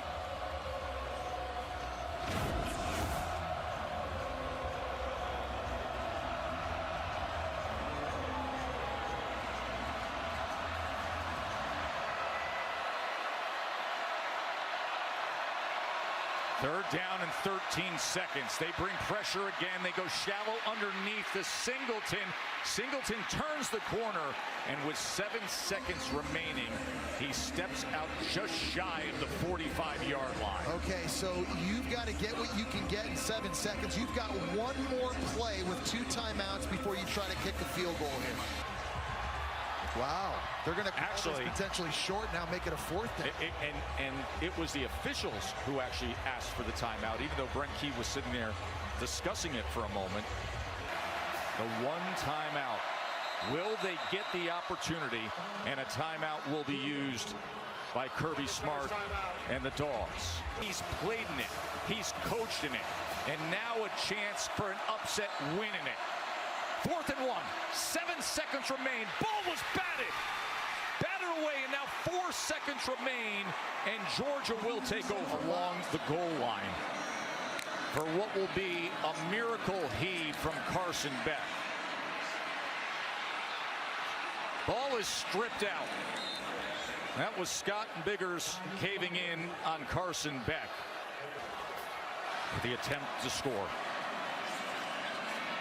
This is Phillips as he is upended at about the 22 by Clayton Powell-Lee. Yeah, generally the best overtime teams are the best red zone teams and usually are the best running teams. And so at this point in the game, everybody's tired, everybody's banged up. You got a quarterback now that might be dealing with a little bit of an arm issue after that hit. Georgia trying to get that run game established here early. 3 touchdowns in the second half for Carson Beck to rally his team all the way back. Number 7 Georgia trying to land a spot in the college football playoff. 2nd and 7, first overtime, short pitch Frazier. Frazier nearly slipped, and then he is tied up, wrapped around that ankle by Tatum. Yeah, Trent Tatum just fought right through Xavier Truss that time. They had Truss at 320 pounds pulling to the outside. And Trent Tatum literally ran right through the block. Watch this, right there. He ducks underneath it, stays on his feet, and makes a tremendous tackle. Cash Jones comes in at running back for 3rd down. He's a big weapon right here, Joe. If nothing's open deep down the field, find the check down. If Georgia Tech's not blitzing and Cash Jones can get out, he's a huge weapon here. 3rd down and 5, first overtime. Carson Beck with time. He goes underneath to him, and Cash Jones is able to haul it in for a 1st down, Georgia. Well, great job that time because Georgia Tech's not blitzing, and they look like they are. This is the guy who's going to be covering him on the option route to the outside. When Carson Beck sees him not blitz, now I've got my matchup I want. Cash Jones, to me, one of the best route-running running backs in the entire country. Really good job there executing on 3rd down. Jones will stay in the backfield, and the true freshman sensation, Nate Frazier. Little indicator motion there showing Carson Beck at zone coverage. Looks his way, pumps, now to the end zone, and into the end zone is Humphreys. Touchdown, Dogs!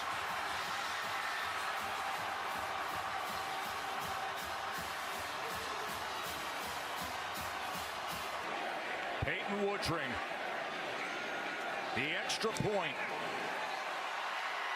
Georgia's first lead of the game comes in overtime number 1.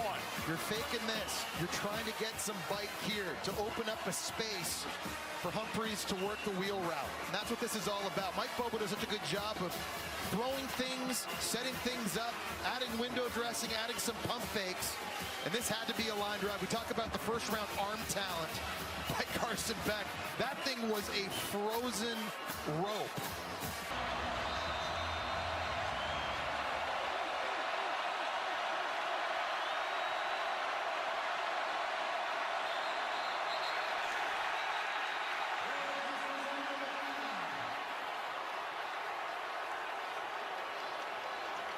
The wall of sound, that's Sanford Stadium right now.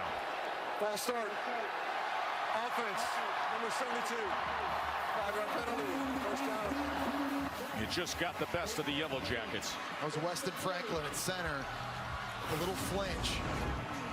After the shift in motion, you see there with the football. almost trying to simulate a snap. It backs Georgia Tech even further. This critical situation.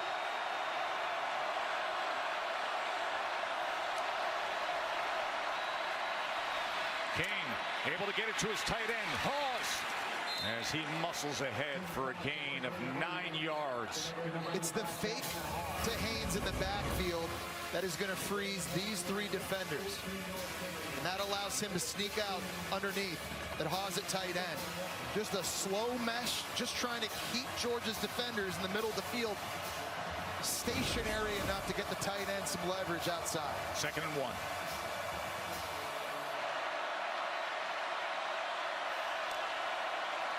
Haynes King, quarterback run. Off left tackle, and he spins ahead for a first down for Georgia Tech. Well, you got to like your chances down in this area of the field based on how well they've been able to run the football, especially with Haynes King. And you just wonder how many more tackles can this guy take, Joe? 23 carries now in this game. Beaten and bruised. He's going to need an ice bath when this game is over, but they need him now more than ever. He has carried them. He has fought.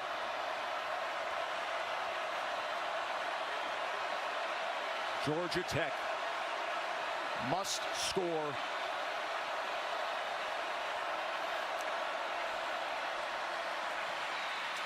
Haynes trying to get extra yardage as he wheels his way down to the 12-yard line. Yeah, Georgia's starting to do a little bit of a better job now defending this zone read. They're crashing down on the handoff, and they're getting guys to replace in case Haynes King decides to keep it himself. You see Jamal Haynes, we've seen him limp off the field a few times here. He's one of their biggest playmakers and biggest weapons offensively. This is not the time you want number 11 on the sideline. He has 91 yards himself. So he's out, and Chad Alexander comes in on 2nd and 8, first overtime.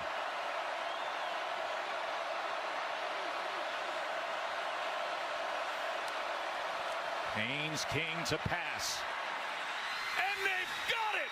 Eric Singleton, touchdown!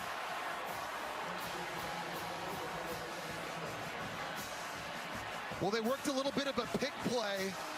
Jackson Hawes out at tight end, trying to run a seam route up the field, and that opened up some space for Eric Singleton to work underneath. He's just so explosive, Joe. He's so sudden after he makes the catch, able to turn it up. We said at the start of the game, number 2 had to get touches. They've been finding ways to do that, both running and catching the football. To tie the game, Aiden Burr.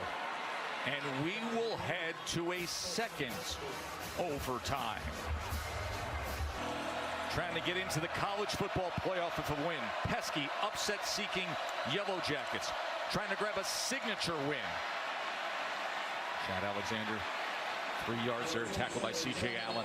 Jamal Haynes not out there again. Remember, we saw him limp off the field on that last possession. One of their biggest playmakers.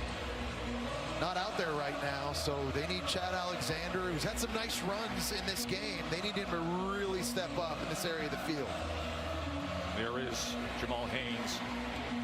He's at 91 yards rushing. I don't know that he's looked the same ever since they threw the deep pass to him. You're right. He was limping. Malik Rutherford now in the backfield, the wide receiver playing running back. As they fake it, and Rutherford's thought about throwing it, now he runs it. Inside the 10, ball came out at the end as he is marked down at the 1-yard line. He recovered his own fumble. The crazy. Watch what happens here, Jesse. It was Ty Ingram Dawkins, a defensive lineman for Georgia, who at first wasn't pursuing the play. I got to tell you, Joe, for a guy that's 280 pounds, he actually walked down Malik Rutherford and bats it away with his left hand. Georgia Tech so lucky that Rutherford was able to jump on that. 1st and goal. Alexander back in at running back.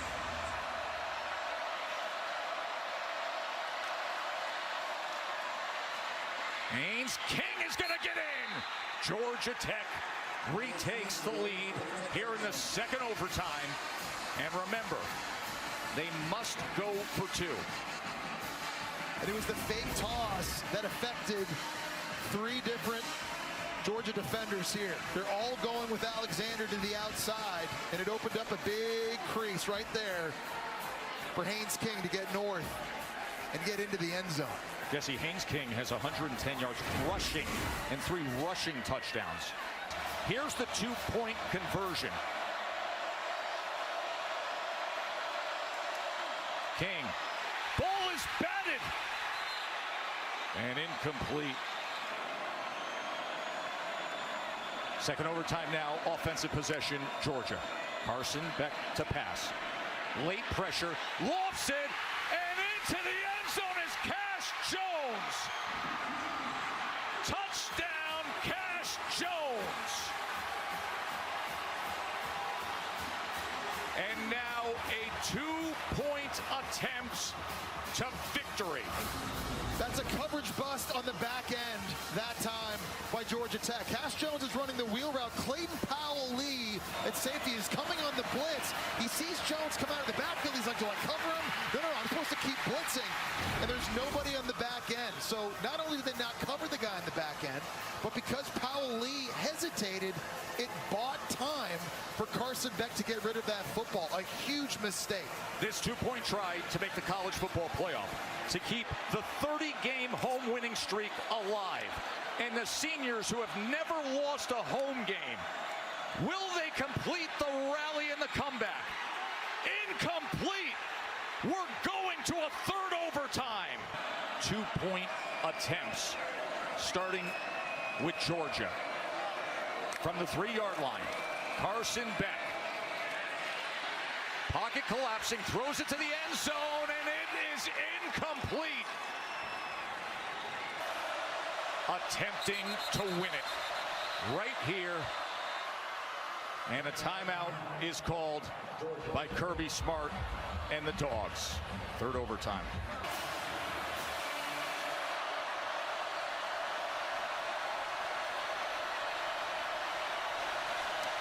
Georgia Tech for the win. Can King find it? No! We are going to a 4th overtime.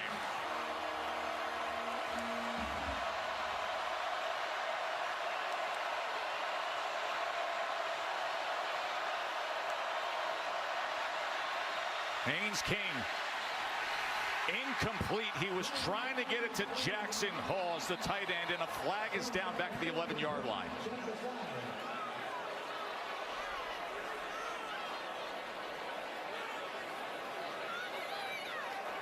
There is no foul for roughing the passer. The try is incomplete. Can they do it right here? Looks like man coverage. You got Cash Jones again out of the backfield. Beck to win the game, extending the play. Flag is down as he is taken down inside the 5-yard line. Yeah, it's going to be, I think, Xavier Truss at right tackle. Holding offense number 73. That penalty's declined. Try is no good. So both teams strike out again.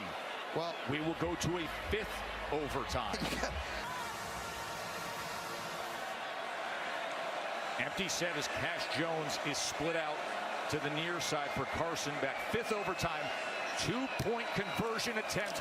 Edge pressure, they pick it up, and they get the 2-pointer with Dylan Bell.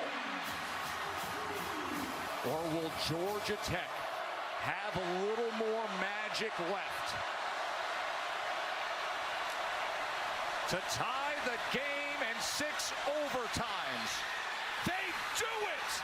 Malik Rutherford. King just hit Rutherford moments ago. Shifts him over to the right side here to start our 6th overtime. We've seen Kirby do this a lot. Timeout is going to be called. Yep. He's letting Georgia Tech get lined up. Turnover. He brought them back again to tie the game. 6 overtime. Haynes King, pressure up the middle on King, and they get him! They get him! It was Dan Jackson! He had the play of the game with the forced fumble, and now the sack in the 6th overtime. For the win. Oh my wins it. They've played every season since 1925, except for the COVID year, the 117th meeting, and it is an all-time classic. 7th overtime, straight ahead and trying to fight for it, but Beck was denied. 5 total touchdowns and a whole lot of magic. He did it again. Why not? He did it again. And how casual was Kirby, by the way? Hands in the pocket, walking right onto the field. Wants to be aggressive.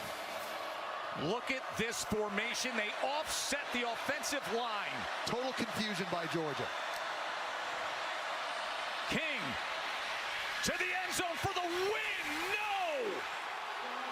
Smile Munden with coverage on Jackson Hawes. Wow, and Brent Key's going to want pass interference. It looked like there is a flag. Yeah, had him wrapped around the shoulder. Pass interference. Defense. Running plays at the 1-yard line. Will try. Yellow Jackets for the win if they get this.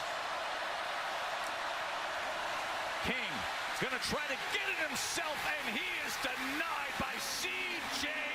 Allen. Stonewalled him. Do or die next week in the SEC championship game. I think Kirby Smart's going to let this one go. No timeout. He lets it go. Haynes King being chased. Haynes King desperate to the end zone. Incomplete, looking for Singleton. Georgia's going to have a chance to win it with a successful 2-point conversion here to make the college football playoff. Frazier straight ahead and straight in. Oh, it's great in 8. Georgia wins it. And now a 31-game home winning streak. And a senior class that has never lost at home. You had a long embrace with Brent Key. Have you ever been a part of something quite like this? No, I have not. Anything like this. You know, they got a really good football team, really physical football team, and they really out-physicaled us tonight. Their quarterback is a dang warrior, and I have so much respect for the way Brent and them play. But our kids, they are resilient as hell. They never quit, never say die. It was sloppy. These fans stayed with us. It's a great game. How many times did we do that? 9, 8? 8. 9 was the record, so you're almost there. We're all at a 2-point place. Truly. The first half seems like ages ago at this point. What did you think of Carson Beck and the offense's ability to not get frustrated when they couldn't find their rhythm and to put you in a position to go round after round? Well, some of that frustration was their own because we turned the ball over, didn't convert a 4th and 1. We said we would have less possessions in this game than we've ever had before, and we did. And they played really physical, and they had a great plan. But we got some warriors on this team, man. Carson Beck never quit. Our coaches never quit. Our kids, we had a short week, you know. They played on Thursday, and we had a short week, and they did a great job, and a lot of credit. Great game. Your defense could barely get off the field in the first half. They have to be physically and emotionally exhausted. And then when you have to have it, 2-point conversion after 2-point conversion, they get stop after stop. How impressive was their performance? Oh, it was awesome. I mean, we stopped them some, we didn't stop them some, but both teams were about out of 2-point plays, I think. I hope that was great for viewership because it was a great game. A lot of respect. We got to turn around and play again. Congratulations. Best of luck in Atlanta. Thank you, Kate.